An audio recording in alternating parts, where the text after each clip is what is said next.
മലാക്കിയുടെ പ്രവചനം 3-ാം അധ്യായം 16. മനസ്സിൽ നിന്ന് പറയാമോ വാക്യം? അന്ന് യഹോവഭക്തന്മാർ തമ്മിൽ സംസാരിച്ചു. ഞാൻ അവിടേക്ക് വരാം. അപ്പൊ നമ്മൾ ചിന്തിച്ച കാര്യം ഒന്നുകൂടെ ഒന്ന് മനസ്സിലേക്ക് വരാം. ഒരു കുടുംബജീവിതത്തിന്റെയും സഭാജീവിതത്തിന്റെയും ഏറ്റവും അടിസ്ഥാന ശില എന്ന് പറയുന്നത് കുടുംബജീവിതം സ്നേഹത്തിൽ അധിഷ്ഠിതമായിരിക്കുന്നത് പോലെ തന്നെ നമ്മുടെ സഭയാകുന്ന കുടുംബത്തിലും എന്തുണ്ടാകണം? സ്നേഹം ഉണ്ടായിരിക്കണം. ഇതിന് കുറവ് വന്നാൽ ആ സ്നേഹത്തിൽ ഏതെങ്കിലും തരത്തിലുള്ള പ്രയാസങ്ങൾ നേരിട്ടാൽ അത് കുടുംബജീവിതത്തെ എപ്രകാരം ബാധിക്കുമോ അതുപോലെ തന്നെ സഭാജീവിതത്തെ ബാധിക്കും. ഇത് മുൻകൂർ കണ്ട് മനസ്സിലാക്കി ദൈവത്തിന്റെ പരിശുദ്ധാത്മാവ് എഫെസ്യ ലേഖനത്തിലൂടെ പൗലോസിന് എഫെസോസിൽ മാത്രമല്ല ഇടക്കരയിലുള്ളവർക്കും ഉപദേശം തരികയുണ്ടായി. നമ്മളാണ് ചിന്തിച്ചുകൊണ്ടിരുന്നത്. അങ്ങനെ നൽകിയപ്പോൾ സ്നേഹത്തിൽ ചെയ്യുവാൻ പറഞ്ഞിരുന്ന ഒരു കൂട്ടം കാര്യങ്ങളാണ് നാം ചിന്തിച്ചുകൊണ്ടിരിക്കുന്നത്. അതിൽ നാം ആദ്യം കണ്ടത് സ്നേഹത്തിൽ വേരൂന്നണം, 2 സ്നേഹത്തിൽ അടിസ്ഥാനപ്പെടണം, 3 സ്നേഹത്തിൽ അന്യോന്യം പൊറുക്കണം, 4 സ്നേഹത്തിൽ സത്യം മാത്രം സംസാരിക്കുന്നു. നാം ആ വിഷയമാണ് ചിന്തിച്ചുകൊണ്ടിരുന്നത്. അവിടേക്ക് നമ്മുടെ ശ്രദ്ധയൊന്ന് കൊണ്ടുവരാം. സ്നേഹത്തിൽ 4-ാം അധ്യായം അതിന്റെ 15-ാമത്തെ വാക്യം, സ്നേഹത്തിൽ സത്യം സംസാരിക്കണം. ഇതായിരുന്നു നാം ചിന്തിച്ചത്. ഈ വിഷയം നാം ചിന്തിച്ച് വന്നപ്പോഴാണ് ഞാൻ ഈ ദൈവം നമ്മൾ സംസാരിക്കുന്നതെല്ലാം കേൾക്കുന്നുണ്ടോ എന്നൊരു ചോദ്യം ചോദിച്ചത്. ആ ചോദ്യത്തിന്റെ ഉത്തരമാണ് ഇനി നമുക്ക് വേണ്ടിയത്. നമ്മൾ സംസാരിക്കുന്നതെല്ലാം ദൈവം കേൾക്കുന്നുണ്ടോ? ഉണ്ടോ? കേൾക്കുന്നുണ്ടോ? ഉണ്ട്. അതിന് ഉപോത്ബലകമായി പറഞ്ഞ വാക്യമായിരുന്നു ഏത്? മലാക്കിയുടെ പ്രവചനം 3-ാം അധ്യായം 16-ാമത്തെ വാക്യം. അപ്പോൾ ദൈവത്തിനെല്ലാം അറിയാം നമ്മൾ ഇരിക്കുന്നതും എഴുന്നേൽക്കുന്നതും. നാം സമുദ്രത്തിന്റെ അറ്റത്ത് എന്ന് വാർത്താൽ അവിടെയും തന്റെ കൈ നമ്മോട് കൂടെയുണ്ട്. അതെല്ലാം അറിയുന്ന, ഒംനിഷ്യന്റ് ആയിരിക്കുന്ന, ഒംനിപോട്ടന്റ് ആയിരിക്കുന്ന, ഒംനിപ്രസന്റ് ആയിരിക്കുന്ന ഒരു ദൈവത്തിനാണ് നാം വിശ്വസിക്കുന്നത്. എന്നാൽ ഞാൻ മറ്റൊരു കാര്യം പറയാം. തന്റെ മക്കളെന്ന നിലയിൽ ദൈവം നമ്മോട് സംസാരിക്കുന്നതെല്ലാം അന്വേഷണം നടക്കുകയല്ല. ഇതൊന്നും ദൈവത്തിന്റെ പണിയല്ല. പറഞ്ഞാൽ മനസ്സിലായോ? തെറ്റിദ്ധരിക്കപ്പെടരുത്. ദൈവത്തിനെല്ലാം അറിയാം, ദൈവം എല്ലാം മനസ്സിലാക്കുന്നുണ്ട്. പക്ഷെ ദൈവം തന്റെ മക്കളിൽ നിന്ന് പ്രതീക്ഷിക്കാത്ത ചില കാര്യങ്ങൾ കാണുമ്പോൾ അവിടെ ദൈവം അതൊന്ന് നോട്ട് ചെയ്യും. പിന്നെ നിങ്ങൾ കുടുംബജീവിതത്തിലേക്ക് നോക്കിയേ. നമ്മളെല്ലാം മക്കളെ വളർത്തുന്നത് എന്തെങ്കിലും പ്രശ്നമുണ്ടോ? ഇല്ല. ആ മകന്റെ പേരിലോ മകളുടെ പേരിലോ എന്തെങ്കിലും ഒരു കാര്യം നമുക്ക് വന്നാൽ നമ്മൾ എന്ത് ചെയ്യും? നമ്മളൊന്ന് നോട്ട് ചെയ്യും.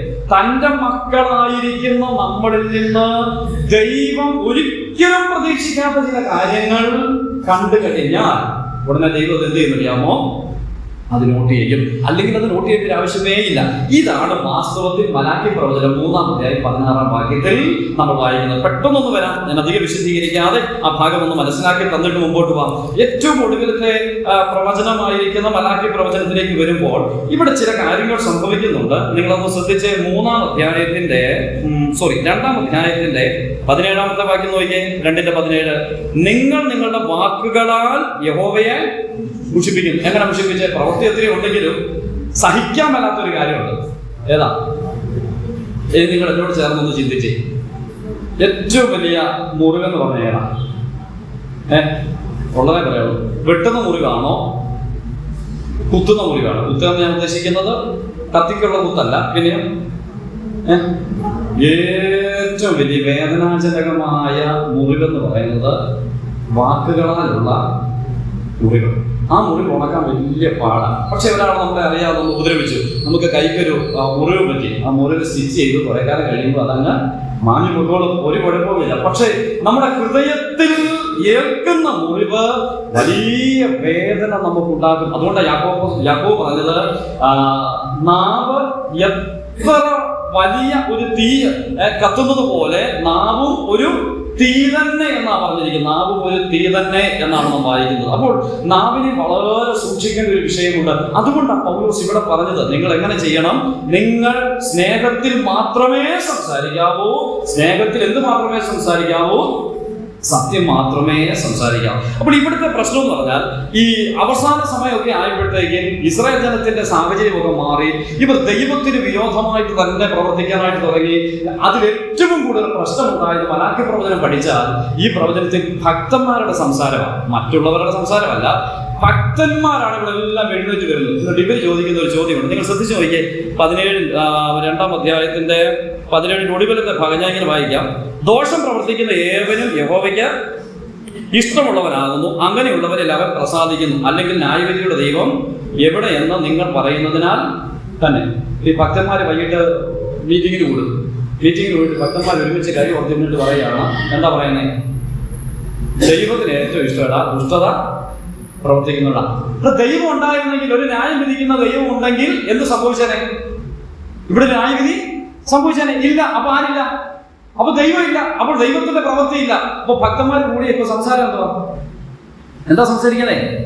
ഭക്തന്മാരെ പേര് ഭക്തന്മാര് തന്നെയാ, അവർക്കുണ്ട്. പക്ഷെ അവരനുഭവിക്കുന്ന അതികഠിനമേറിയ വ്യഥകളുടെയും സമൂഹത്തിൽ നിന്നുള്ള പ്രതിസന്ധികളുടെ മധ്യത്തിൽ ഭക്തന്മാർക്ക് പോലും ഒരു പ്രശ്നം. കഴിഞ്ഞ ദിവസം ദേവദാസനായിട്ട് സംസാരിച്ചു, നമ്മുടെ ദേവദാസന ഞങ്ങളിങ്ങനെ വിവിധമായ കാര്യങ്ങളെ കുറിച്ച് ആശങ്കകളൊക്കെ ഇങ്ങനെ പറഞ്ഞ് സംസാരിക്കുന്നവരോട്, മോനെ അത് അങ്ങനെ അല്ല, വളരെ സീനിയർ ആയിരിക്കുന്ന ഒരു ദേവദാസന. അപ്പൊ മോനെ അത് അങ്ങനെ അല്ല, ഇപ്പം ഇതൊന്നും ദൈവം ഒന്നും ന്യായം വിധിക്കാൻ പോകുന്നില്ല. അതിന്റെ കാരണം എന്താ?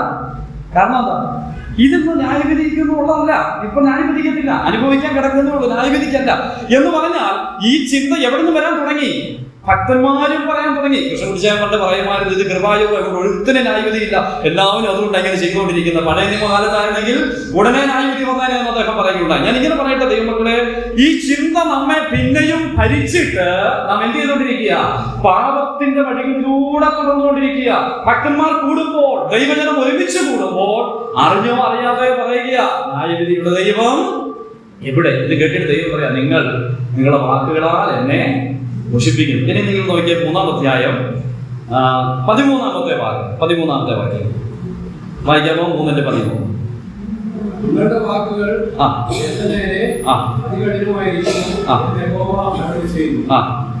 എന്നാൽ നിങ്ങൾ എന്ത് സംസാരിക്കുന്നു എന്ന് ചോദിക്കുന്നു. 14 ആദ്യം കൂടെ മതി. ഇവിടെ അടുത്ത് പറയാ ദൈവം, നിങ്ങളുടെ വാക്കുകൾ എന്റെ നേരെ അതികഠിനമായിരിക്കുന്നു. നമ്മൾ ഈ കുറ്റം പറയാറുണ്ട്, സുവിശേഷ കേരളത്തിൽ RSSകാർ ഭയങ്കര എതിർപ്പാണ്. അവർ ആർക്കെതിരെ നിൽക്കുക? അവർ ദൈവത്തിന് വിരോധമായിട്ട്. എന്തിനാ പ്രിയപ്പെട്ടവർ അവരെ കുറ്റം പറയുന്നത്? ഏറ്റവും അധികം ദൈവത്തിന് വിരോധമായി പ്രവർത്തിച്ചുകൊണ്ടിരിക്കുന്ന ആരാ അറിയാം? അവര് ലോകപ്രകാരം ജീവിക്കുന്നവർ എന്തെങ്കിലും ചെയ്യട്ടെ, അവർ വെട്ടട്ടെ, കൊല്ലട്ടെ, അറക്കട്ടെ, അവരെന്തും ചെയ്യട്ടെ, അത് അവർക്ക് അനുവാദം കൊടുത്തിരിക്കുന്നു, അവർ ചെയ്യട്ടെ. അതിന് മീതെ ദൈവം നമുക്ക് സഖിയായിട്ടുണ്ട്, അതൊക്കെ നമ്മൾ ഭാരപ്പെട്ട. പക്ഷെ ദൈവത്തിനെതിരെ പ്രവർത്തിക്കുന്ന ആരാ? ദൈവത്തിനെതിരെ പ്രവർത്തിക്കുന്നത് തന്റെ മക്കളാണ്. ഒരപ്പന് ഏറ്റവും വലിയ വേദന തന്റെ മക്കൾ തന്റെ പിതാവിനോട് ഏതെങ്കിലും ഒരു അന്യായമായ വാക്ക് ഉച്ചരിക്കുമ്പോൾ ആ വേദന ഒരിക്കലും മാറില്ല കേട്ടോ, ഒരിക്കലും മാറില്ല. ഞാൻ ചോദിക്കട്ടെ, നമ്മുടെ വാക്കുകൾ എങ്ങനെയാണ്? നമ്മുടെ വാക്കുകൾ ഇത് നിസ്സാരമായിട്ട് കാണണ്ട, വളരെ ഗൗരവമായിട്ട് ഈ കാലഘട്ടങ്ങളിൽ കാണണം. നമ്മുടെ നാവെടുത്ത് വെളിയിലേക്കിട്ട് നാം സംസാരിക്കുമ്പോൾ അത് സത്യം മാത്രം സംസാരിക്കുവാൻ ഇടയായിട്ട് തീരണം. ഞാൻ പലപ്പോഴും ചിന്തിച്ചു, ഒരു മാംസളമായ ഒരു അവയവമാണ് എന്തെന്ന് പറയുന്നത് നാവ്. ഇതെവിടെ വെച്ചേക്കുന്നത്? ഇതെവിടെ വെച്ചേക്കുന്നത്? 32 പറയുന്നത്. ചിലർക്ക് 32 ഇല്ല, ഞാൻ ഇതുവരെ എണ്ണിയിട്ടില്ല. അതുകൊണ്ട് 32 പല്ലിനിടയിലാണ് എന്ത് വെച്ചിരിക്കുന്നത്? ഈ നാവിനെ വെച്ചിരിക്കുന്നത്. എന്തിനുവേണ്ടി വെച്ചേക്കുന്നത്? വെറുതെ വെച്ചതല്ല. ഈ പല്ല് അതിനെ പ്രൊട്ടക്ട് ചെയ്ത് അകത്ത് വെച്ചേക്കുന്നതിന്റെ കാരണം വളരെ സൂക്ഷിച്ച് വേണം ഈ അവയവത്തെ ഉപയോഗിക്കാനായിട്ട്. ഇല്ലെങ്കിൽ അത് കത്തിക്കും, ഇത് വലിയ നാശത്തിലേക്ക് പോകും. പറഞ്ഞത് ഒരിക്കലും തിരിച്ചെടുക്കുവാൻ മേലാത്ത വിധത്തിൽ വലിയ ദുരന്തത്തിന് അത് കാരണമായിട്ട് തരും. അപ്പോൾ ദൈവത്തിന് നേരെ ഈ ഭക്തന്മാർ പറഞ്ഞ വാക്ക് സഹിക്കാൻ മേലാഞ്ഞിട്ട് ദൈവം പറയാണ്, നിങ്ങളുടെ വാക്കുകൾ എന്റെ നേരെ അതികഠിനമായിരിക്കുന്നു. അതുകൊണ്ട് ഇവരെന്ത് ചെയ്തെന്ന് അറിയാമോ? ഞാൻ ഇന്നത്തെ ഭാഷയിൽ പറഞ്ഞാൽ ഈ ഭക്തന്മാർ ഈ ബൈബിൾ അങ്ങ് മടക്കി ശുശ്രൂഷ ചെയ്യുന്നത് വ്യർത്ഥം. ഇനി ആർക്ക് വേണ്ടിയാണ് ശുശ്രൂഷ ചെയ്യുന്നത്? ഈ ചോദ്യം ഇങ്ങനെ ഉന്നയിച്ചു. ഇതിന്റെ താഴേക്ക് വന്ന കോണ്ടെക്സ്റ്റിലാണ് നമ്മൾ വായിച്ച 3:16 വായിക്കുന്നത്. എന്ത്? ഇനി മനസ്സിലായല്ലോ? എന്ത്? അന്ന് ഈ നിലയിൽ ഭക്തന്മാർ ഒരുമിച്ച് കൂടി ദൈവിക കാര്യങ്ങൾ ചെയ്തിട്ട് എന്ത് പ്രയോജനം? ദൈവത്തിന്റെ ന്യായവിധി എവിടെ? ദൈവമുണ്ടെങ്കിൽ ദൈവം എവിടെ? യഹോവയ്ക്ക് ശുശ്രൂഷ ചെയ്യുന്നത് വ്യർത്ഥമെന്ന് ഭക്തന്മാർ ഒരുമിച്ച് കൂടി സംസാരിക്കാൻ തുടങ്ങിയ ഏറ്റവും ന്യായപ്രമാണത്തിന്റെ ഒടുവിലത്തെ കാലഘട്ടത്തിലേക്ക് വന്നപ്പോൾ പ്രവാചകനായ മലാഖിയിലൂടെ സ്വർഗത്തിലെ ദൈവം ഈ ജനത്തോട് പറയുന്ന വാക്കുകളാണ്: നിങ്ങൾ സംസാരിക്കുന്നത് ഞാൻ എന്ത് ചെയ്യുക? ഞാൻ ശ്രദ്ധ വെച്ച് കേട്ടു. അന്ന് യഹോവ ഭക്തന്മാർ തമ്മിൽ സംസാരിച്ചു. യഹോവ ശ്രദ്ധ വെച്ച് കേട്ടു. ഞാൻ അതുകൊണ്ട് ഇങ്ങനെ പറയാം, നമ്മൾ സംസാരിക്കുന്ന എല്ലാം ദൈവം കേൾക്കുന്നില്ല. പക്ഷെ നമ്മൾ അരുതാത്തത് പറയുമ്പോൾ അതുടനെ തന്നെ ദൈവം ശ്രദ്ധ വെച്ച് കേട്ടു. ഞാനൊരു ദൃഷ്ടാന്തം പറയാം. സംഖ്യാപുസ്തകം 12-ാം അധ്യായം ഒന്ന് വരാമോ? സംഖ്യാപുസ്തകം 12-ാം അധ്യായം അതിന്റെ സംഖ്യാപുസ്തകം 12-ാം അധ്യായം 1-ാമത്തെ വാക്യം നോക്കിയേ, ഒന്ന് വായിക്കാമോ? 12-ന്റെ 1. സംഖ്യാപുസ്തകം 12-ന്റെ 1. മോശെ ഒരു കൂശ്യ സ്ത്രീയെ വിവാഹം ചെയ്തു വരുന്നത് കൊണ്ട് കൂശ്യ സ്ത്രീ നിമിത്തം മിര്യാമും അഹരോനും അവന് വിരോധമായി സംസാരിച്ചു. 2-ാം വാക്യം, യഹോവ മോശ മുഖാന്തരം മാത്രമേ അരുളി ചെയ്തിട്ടുള്ളുവോ, ഞങ്ങൾ മുഖാന്തരവും അരുളി ചെയ്തിട്ടില്ലയോ എന്ന് പറഞ്ഞു. അടുത്ത വാക്കൊന്ന് വരയിട്ടേക്കാമോ? എന്താ? യഹോവ അത് കേട്ടു. ചോദ്യം, സംസാരിച്ചതാരാ? മിര്യാമും അഹരോനും. മോശയുടെ ആരാ ഇവര്? മൂത്ത സഹോദരങ്ങളാണ്. അതുകൊണ്ട് എന്തുകൊണ്ടും സംസാരിക്കാനായിട്ട് അധികാരം ഉണ്ട്. ഒരു കുഴപ്പമില്ല, സംസാരിക്കാൻ അധികാരമുണ്ട്. എന്ത് കാര്യമുണ്ടെങ്കിലും കൊച്ചനുജനാണ്, അവനെ ശിക്ഷിക്കാം, അവന്റെ കാര്യത്തിലുള്ള ബന്ധത്തിലൊക്കെ സംസാരിക്കാം, കുഴപ്പമില്ല. പക്ഷെ ഇവർ ചോദിച്ച ഒരു ചോദ്യം നിങ്ങൾ ശ്രദ്ധിച്ചേ. 2-ാം വാക്യത്തിൽ പറയാണ്, അതിന് യഹോവ മോശ മുഖാന്തരം മാത്രമേ അതിന് ചെയ്തില്ല. പിന്നെ ഞങ്ങളുടെ ചേട്ടന്മാരായിട്ട് ഇരുന്നിട്ട് ഞാൻ മൂത്ത സഹോദരിയാണ്, എനിക്ക് കുടുംബത്തില് ഇല്ല, ഈ മോശ മുഖാന്തരം മാത്രമേ ഇതെല്ലാം ഉള്ളൂ. ഈ സംസാരം അങ്ങോട്ട് പോയി. അപ്പൊ ഈ സംസാരം ആർക്ക് വിരോധമാണ്? ഞാൻ പറയുന്നത് മനസ്സിലാവുന്നുണ്ടല്ലോ. ഈ സംസാരം ആർക്ക് വിരോധമാണ്? ഇത് ദൈവത്തിന് വിരോധമാണ്. അതെന്താ? ദൈവം ഇവർക്ക് മാത്രമേ കൊടുത്തിട്ടുള്ളൂ, ഞങ്ങൾക്കില്ലയോ? ഞങ്ങൾക്ക് എന്താ ഈ അവകാശമില്ലയോ? ഞാൻ അവന്റെ സഹോദരനല്ലയോ? ഞാൻ അവന്റെ സഹോദരി അല്ലയോ? ഇതാണ് ഇവർ തമ്മിലുള്ള പ്രശ്നം. ഉടനെ രേഖപ്പെടുത്തുക, യഹോവ അത് കേട്ടു. ഇനി അടുത്ത വാക്യം നിങ്ങൾ നോക്കിയേ, യഹോവ അത് കേട്ടു. ഉടനെ ടെസ്റ്റിമണി വന്നു. എന്താ ടെസ്റ്റിമണി? അടുത്ത വാക്ക് പറയാണ്, മോശ എന്ന പുരുഷനോ ഭൂതലത്തിലുള്ള സകല മനുഷ്യരിലും അതിസൗമ്യനായി. ഇതാര് പറഞ്ഞത്? ദൈവത്തിന്റെ ആത്മാവ് എഴുതി വെച്ചേക്കുക. മോശ എന്ന പുരുഷനോ ഭൂതലത്തിലുള്ള സകല മനുഷ്യരിലും അതിസൗമ്യനായിരുന്നു. നമ്മുടെ ഭാഷയിൽ നമ്മൾ ഇപ്പോഴത്തെ മനസ്സിലാക്കാൻ ഞാനാണ് പറഞ്ഞത്.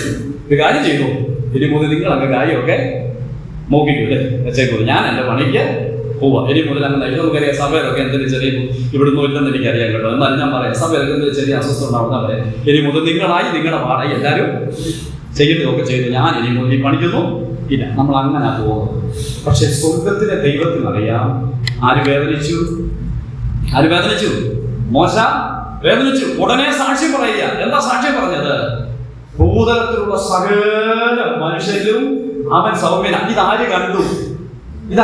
ഇത് സ്വർഗം കണ്ടെന്ന്. ഇത് സ്വർഗത്തിന് മനസ്സിലായി മോശ എങ്ങനെയുള്ളവനാണ്. അവൻ അതിസൗമ്യനായ മനുഷ്യനാണ്. പക്ഷെ സഹോദരി പറയുകയാണ്, യഹോവ മുഖാന്തരം, മോശ മുഖാന്തരം മാത്രമല്ല, ഞങ്ങൾ മുഖാന്തരവും സംസാരിക്കും. എന്താ അതിന്റെ പരിണിത ഫലം? നിങ്ങൾ നോക്കിയാൽ നാവ് കൊണ്ട് പറഞ്ഞതേ ഉള്ളൂ. എന്തായിരുന്നു പരിണിത ഫലം? 12-ാം അധ്യായത്തിൽ ഒടുവിലെ ഭാഗത്ത് വരുമ്പോൾ നാം ഇങ്ങനെയാണ് വായിക്കുന്നത്. ഉടനെ തന്നെ സംഭവം അവിടെ നടക്കുന്നുണ്ട്. നിങ്ങൾ നോക്കിയാൽ അറിയാം. 10-ാമത്തെ വാക്യം നോക്കിയേ, 9-ാം വാക്യം നോക്കി. 8-ന്റെ ഒടുവില്, എന്റെ ദാസനായ മോശയ്ക്ക് വിരോധമായി സംസാരിപ്പാൻ, വാക്യം കണ്ടോ? 8-ന്റെ ഒടുവിലത്തെ വാക്യം, അങ്ങനെ ഇരിക്കെ നിങ്ങൾ എന്റെ സഹോദരനായ മോശയ്ക്ക് വിരോധമായി സംസാരിപ്പാൻ ശങ്കിക്കാഞ്ഞത് എന്ത്? ചോദ്യമാണ്. എന്റെ ദാസനായ ഞാൻ അയച്ച സൗമ്യനെന്ന് ഞാൻ കണ്ടിരിക്കുന്ന ആ ദൈവഭൃത്തിനെതിരെ സംസാരിക്കുവാൻ നിങ്ങൾ ശങ്കിക്കാതിരുന്നതെന്ത്? നിങ്ങൾക്ക് എന്താ ധൈര്യത്തോടെ പറയാൻ തോന്നിയത്? ഞാൻ അവനെ ആക്കി വെച്ചിരിക്കുന്ന അത് സംസാരിക്കാൻ നിങ്ങൾക്ക് എന്താണ് അവകാശം? ദൈവം അതാണ് ചോദിച്ചത്. ഉടനെ അടുത്തതും കൊടുക്കുകയാണ്. 9-ാം വാക്യം, യഹോവയുടെ കോപം അവരുടെ നേരെ ജ്വലിച്ചു, അവൻ മറഞ്ഞു, മേഘവും കൂടാരത്തിന്മേൽ നിന്ന് നീങ്ങി മിരിയാം ഹിമം പോലെ വെളുത്ത് കുഷ്ഠരോഗിണിയായി മാറി. മിരിയാം ഒരു പ്രത്യേക അവസ്ഥയിലേക്ക് എത്തിച്ചേർന്നു, കുഷ്ഠരോഗിയായിട്ട് മാറി. പിന്നെ മോശയും അവരും ഒക്കെ പിന്നെ ഈ വിഷയത്തോടുള്ള പദ്ധതി ദൈവത്തോട് അപേക്ഷിക്കുന്നുണ്ട്. പക്ഷെ ദൈവം ഒരു വിട്ടുവീഴ്ചയും ചെയ്തിട്ടുണ്ട്. മോശ പലതിനും ഇടിവിൽ നിന്നിട്ടുണ്ട്. പക്ഷെ ഇവിടെ നമുക്ക് അതൊരു കോംപ്രമൈസ് കാണാൻ കഴിയുന്നില്ല. അതിന്റെ ദൈവം പറഞ്ഞൊരു മറുപടി ഉണ്ട്, നിങ്ങൾ നോക്കണേ. അതിന്റെ 14-ാം കാര്യം, യഹോവ മോശയോട് അവളുടെ അപ്പൻ അവളുടെ മുഖത്ത് തുപ്പിയെങ്കിൽ അവൾ 7 ദിവസം ലജ്ജിച്ചിരിക്കുകയില്ലയോ? അവളെ 7 ദിവസത്തേക്ക് പാളയത്തിന് പുറത്ത് അടച്ചിടണം, പിന്നത്തേതിൽ അവളെ ചേർത്തുകൊള്ളാം എന്ന് കൽപ്പിച്ചു. ഇങ്ങനെ മിരിയാമിനെ 7 ദിവസം പാളയത്തിന് പുറത്താക്കി അടച്ചിട്ടു. അവളെ വീണ്ടും അംഗീകരിച്ചത് വരെ ജനം യാത്ര ചെയ്യാതിരുന്നു. നിങ്ങൾ ശ്രദ്ധിച്ച്, നമ്മളൊരു പക്ഷെ നിസ്സാരമായിട്ട് കാണും ഈ മിരിയാം വലിയ പാപം ചെയ്തോ? നമ്മുടെ ദൃഷ്ടിയിൽ ഒരു ചോദ്യം ചോദിച്ചു. പക്ഷെ ആ ചോദ്യം ആർക്ക് വിരോധമായിരുന്നു? ദൈവത്തിന് വിരോധമായിരുന്നു. ഞാൻ ഒരു വാക്ക് ഇങ്ങനെ പറയാം. ദൈവം ഏറ്റവും കൂടുതൽ തന്റെ മക്കളിൽ നിന്ന് വേദനിക്കുന്ന വിഷയം എന്താണെന്ന് ചോദിച്ചാൽ നമ്മുടെ വാക്കുകൾ. ഇസ്രായേൽ ജനം ഏറ്റവും കൂടുതൽ പട്ടുപോകാനുള്ള കാരണം എന്താണെന്നറിയാമോ? അവർ പിറുപിറുത്തു. അവരുടെ പിറുപിറുപ്പാണ്. എല്ലാ നന്മയും അനുഭവിച്ചിട്ടും പിന്നെയും നന്മയില്ലാത്ത അധരങ്ങളാൽ സംസാരിക്കുന്നത് ദൈവത്തിന് സഹിക്കുവാൻ കഴിയുകയില്ല. അതിനെതിരെ ദൈവത്തിന്റെ ന്യായവിധി ഉണ്ടായിരിക്കുമെന്നുള്ളത് പഴയ നിയമത്തിന്റെ ചരിത്രം നമ്മെ പഠിപ്പിക്കുന്ന ഒരു വിഷയമാണ്. ഇനി പുതിയ നിയമത്തിലേക്ക് വന്നാലും തെളിവുണ്ട്. ഈ വിരോധമായിട്ടും സത്യം സംസാരിക്കാതിരുന്ന ഒരു സംഭവമാണ് സഭയിൽ ഏറ്റവും കൂടുതൽ ഭീതി പരത്തിയത്. ഏതാ വിഷയം നിങ്ങൾക്കറിയാം? ഏതാ? അനന്യാസിന്റെയും സഭയുടെയും. അപ്പൊ പുതിയ നിയമത്തിന് മാറ്റം വല്ലതും ഉണ്ടോ? ഒന്നുമില്ല. ദൈവസഭയുടെ ശുശ്രൂഷയൊക്കെ തുടങ്ങി, സഭ രൂപപ്പെട്ടു, ബലപ്പെട്ടു, അതിങ്ങനെ മുന്നോട്ട് നല്ല തീവ്രതയോടെ മുന്നോട്ട് പോയിക്കൊണ്ടിരിക്കുമ്പോഴാണ് എല്ലാരും സ്ഥലം വെച്ചിട്ടുണ്ട് അപ്പോസ്തലന്മാരുടെ കാൽക്കല് വെക്കുക. പ്രബോധന പുത്രൻ പേരുള്ള ഒരു ലേവ്യം കൊണ്ടുവന്ന അപ്പോസ്തലന്മാരുടെ കാൽക്കൽ വെച്ച് 5-ാം അധ്യായത്തിലേക്ക് വരുമ്പോൾ ഇങ്ങനെ ഇരിക്കുക. അച്ഛനും അമ്മച്ചയും കൂടെ എന്ത് ചെയ്തു? പ്ലാനിട്ടു. അവരെന്ത് ചെയ്തു? സ്ഥലം വിറ്റു. അനന്യാസും സഭയിലെയും സ്ഥലം വെച്ചിട്ട് ആ സ്ഥലത്തിന്റെ കുറച്ച് പണം എടുത്തു വെച്ച്, നമ്മുടെ ഭാഷയിൽ പറഞ്ഞാൽ കൊച്ചിനെ കാനഡയ്ക്ക് ഇടാനായിട്ട് മാറ്റി വെച്ചു. ആരോടും പറയണമെന്ന് പറഞ്ഞു. അങ്ങനെ മാറ്റി വെച്ചിട്ട് അപ്പോസ്തലന്മാരെ കാലത്ത് കൊണ്ടുവച്ചു. ഉടനെ ഒരു ചോദ്യം, ഇത്രയ്ക്കോ ഇതൊക്കെ അറിയാമെന്നല്ല അവർക്ക്. ഇന്നത്തെ കാലത്ത് ഈ അപ്പോസ്തലന്മാരുണ്ടെങ്കിൽ ഒരു പരിപാടി നടക്കുകയില്ല, എല്ലാം അറിയാൻ പറ്റിയാൽ.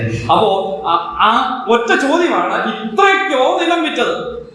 പിന്നെ ആ കാര്യത്തിൽ ഒരു സംശയമുണ്ടോ? ഇത് തന്നെ എവിടുന്നാ പറഞ്ഞത്? നാവെടുത്ത് കള്ളം പറഞ്ഞു. ഉടനെ പ്രാണനെ വിട്ടങ്ങ് പോയി.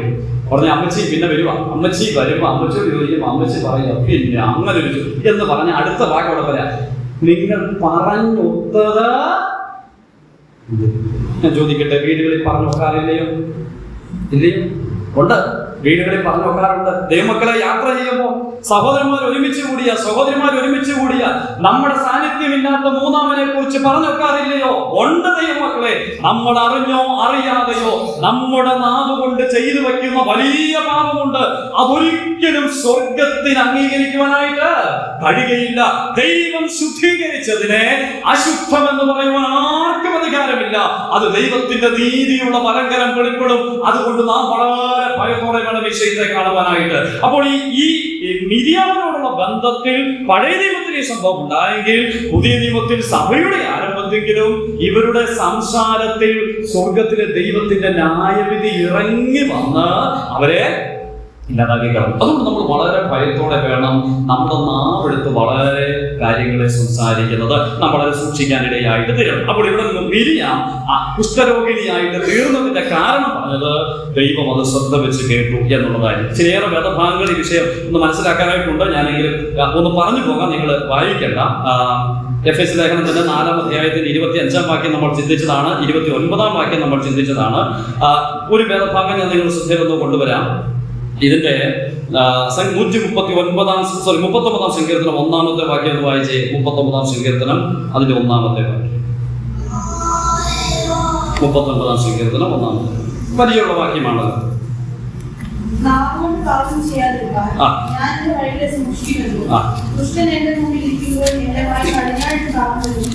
മതി.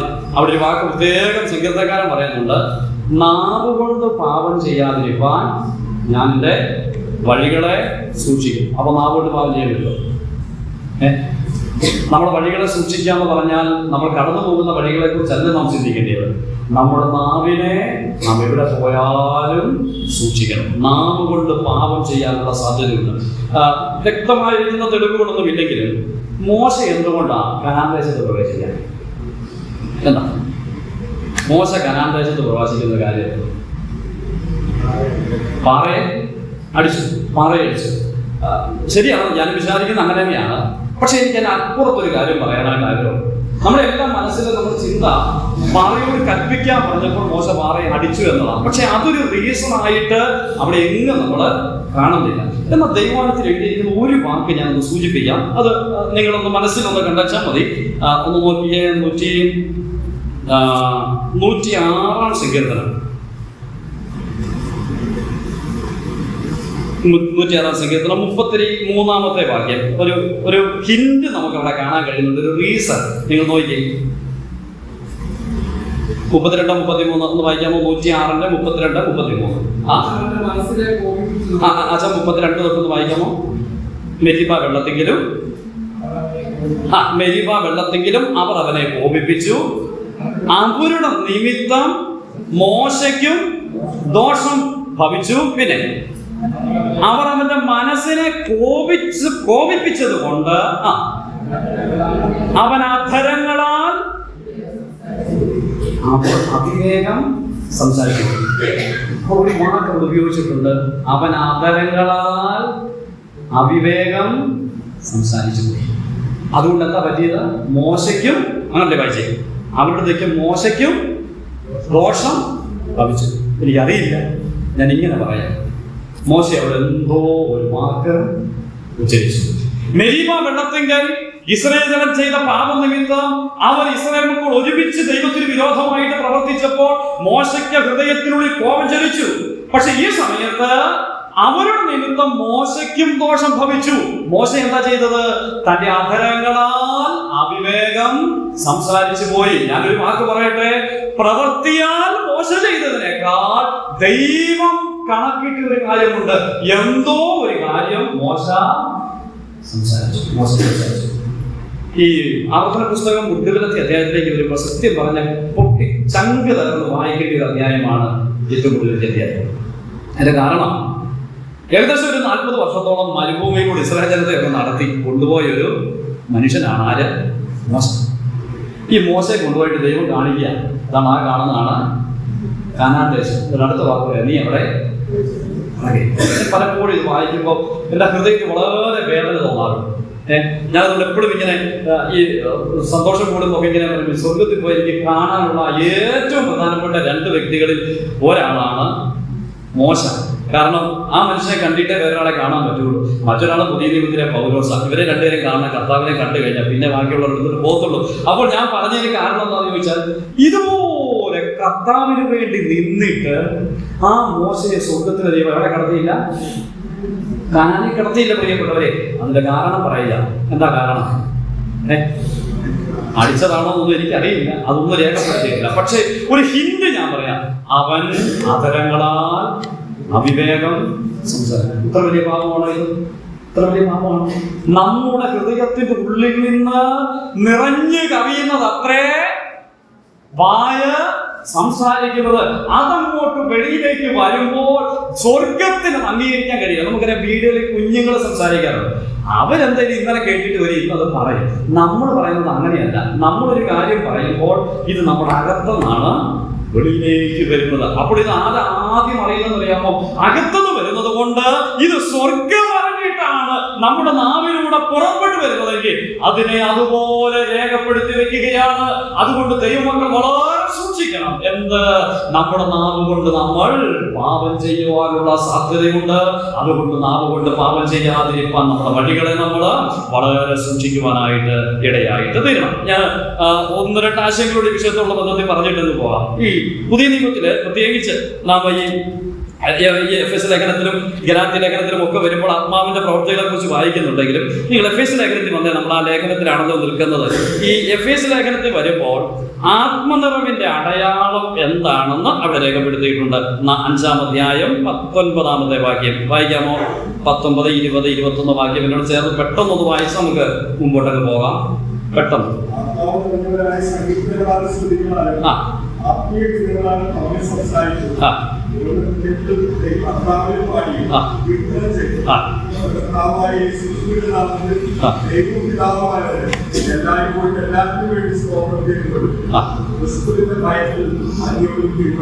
എന്നോട് ചേർന്ന് നോക്കിക്കണം.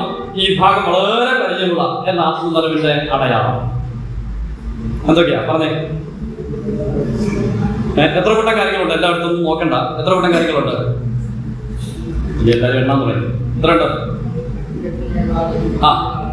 സങ്കീർത്തനമുണ്ട്, സ്തുതിയുണ്ട്, ആത്മീയ ഗീതങ്ങളുണ്ട്, ആത്മീയ സംസാരമുണ്ട്. എല്ലാം കൂടി തീരുമാനത്തിൽ എത്രയാണെന്ന് പറയാമോ? ടോട്ടൽ 4 കാര്യങ്ങളേ ഉള്ളൂ. 4 കാര്യങ്ങളേ ഉള്ളൂ. നമുക്ക് ശ്രദ്ധിച്ചേ. നമ്മൾ ഒത്തിരി ലിസ്റ്റിടാറുണ്ട്, ഒത്തിരി എണ്ണത്തിൽ കോമായിടാറുണ്ട്. ഇത്രയൊന്നും ഇടണ്ട. 4 കാര്യമാണ് ആത്മനിറവിന്റെ അടയാളം. ശ്രദ്ധിക്കണം. ഒരു വ്യക്തി ആത്മാവ് നിറഞ്ഞിട്ടുണ്ടെങ്കിൽ, ആത്മനിറവ് അവൻ ദൈവത്തിന്റെ പരിശുദ്ധാത്മാവിനാൽ കൺട്രോൾ ചെയ്യപ്പെട്ടാൽ, controlling of the holy spirit, ദൈവത്തിന്റെ പരിശുദ്ധാത്മാവിനാൽ അവൻ നിറയപ്പെട്ട ജീവിതമാണ് നയിക്കുന്നതെങ്കിൽ അവനിൽ പ്രകടമാകുന്ന 4 കാര്യങ്ങൾ. 1-ാമത്തെ കാര്യം അവിടെ രേഖപ്പെടുത്തിയിരിക്കുകയാണ്. അവരെന്ത് ചെയ്യും അറിയാമോ? അങ്ങനെയുള്ളവർ എന്ത് ചെയ്യും? തമ്മിൽ സംസാരിക്കും. അപ്പോൾ ആത്മനിറവിന്റെ 1-ാമത്തെ അടയാളമാണ് എന്ത്? തമ്മിൽ സംസാരിക്കുക. നമ്മളെല്ലാം തമ്മിൽ സംസാരിക്കാറുണ്ട്. എന്താ സംസാരിക്കുക? നമ്മൾ 2 പേര് കൂടിയാൽ തമ്മിൽ സംസാരിക്കുന്നത് എന്താ? പറയണ്ട. പറഞ്ഞു കഴിഞ്ഞാൽ അടുത്ത ആഴ്ചത്തേക്ക് അത്രമേശം നമുക്ക് ചിലപ്പം വിലക്ക് വരാൻ സാധ്യതയുണ്ട്. ശരിയോ? ഞാൻ വളരെ പറയട്ടെ ദൈവമോട്ടിലെ, നമ്മൾ ഇത് പഠിക്കണം, മനസ്സിലാക്കണം. ഈ ആത്മീയ സത്യം നമ്മൾ 2 പേര് കൂടിയാൽ, ഞാൻ മുമ്പേ പറഞ്ഞ പോലെ അവിടെ ഇല്ലാത്ത 3-ാമത്തെ ഒരാളെ കുറിച്ച് നമ്മൾ പറയാം. എന്താ പറയാ? പുള്ളി ശരിയല്ല, ഉദ്ദേശിക്കുന്ന പാർട്ടിയൊന്നുമല്ല. ആയിരിക്കും. അതെവിടാ സംസാരിക്കേണ്ടതെന്ന് അറിയാമോ? ആ പുള്ളി ഉള്ളപ്പം വേണം പറയാം. ഈ പുള്ളി ശരിയല്ല എന്ന് എവിടെ നോക്കി പറയണം? പുള്ളിയുടെ മുഖത്ത് നോക്കി പറയണം. അപ്പോഴാണ് ആ പുള്ളിക്ക് ക്ലാരിഫൈ ചെയ്യാനുള്ളത് ക്ലാരിഫൈ ചെയ്യേണ്ടത്. സഹോദരൻ, അത് തെറ്റിദ്ധാരണ അങ്ങനെ അല്ല എന്ന് വെളിപ്പെടുത്തണം. ശരി, തെറ്റുള്ളവരുണ്ട്, തെറ്റ് ചെയ്യുന്നവരുണ്ട്. തെറ്റിനെ തെറ്റായിട്ട് കാണണം, അതിനെ ശാസിക്കണം, അമർത്തണം, ശിക്ഷിക്കണം. ഇതെല്ലാം ദൈവസഭയുടെ ഉത്തരവാദിത്തങ്ങളാണ്. എന്നാൽ ഞാൻ അവിടെ മറ്റൊരു കാര്യം പറയട്ടെ. ദൈവത്തിന്റെ പരിശുദ്ധാത്മാവിനാൽ നിറയപ്പെട്ട ഒരു ജീവിതം ഒരു ദൈവപൈതൽ നയിക്കുമ്പോൾ അവിടെ അവർ തമ്മിൽ സംസാരിക്കും. എന്തൊക്കെയാണെന്ന് പറഞ്ഞിട്ടുണ്ട്. അതാണ് ഇനി ചേർത്ത് വയ്ക്കേണ്ടത്. എന്താ?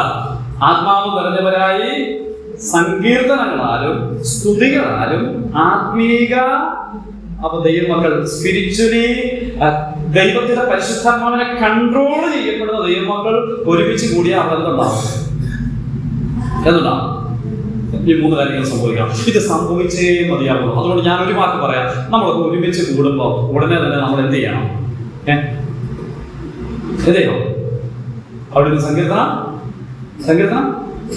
വായിക്കണമെന്ന്. സങ്കീർത്തനം വേണം അവിടെ. നമ്മൾ ഒരുമിച്ച് കൂടുന്നിടത്ത് സങ്കീർത്തനം വേണം. ഞാൻ ചോദിക്കട്ടെ, ഇന്ന് പണ്ട് പഠിച്ച 1-ാം സങ്കീർത്തനവും 23-ാം സങ്കീർത്തനവും പിന്നെ പേടിക്കാതിരിക്കാനുള്ള 91-ാം സങ്കീർത്തനം പഠിച്ചതല്ലേ ഉള്ളൂ.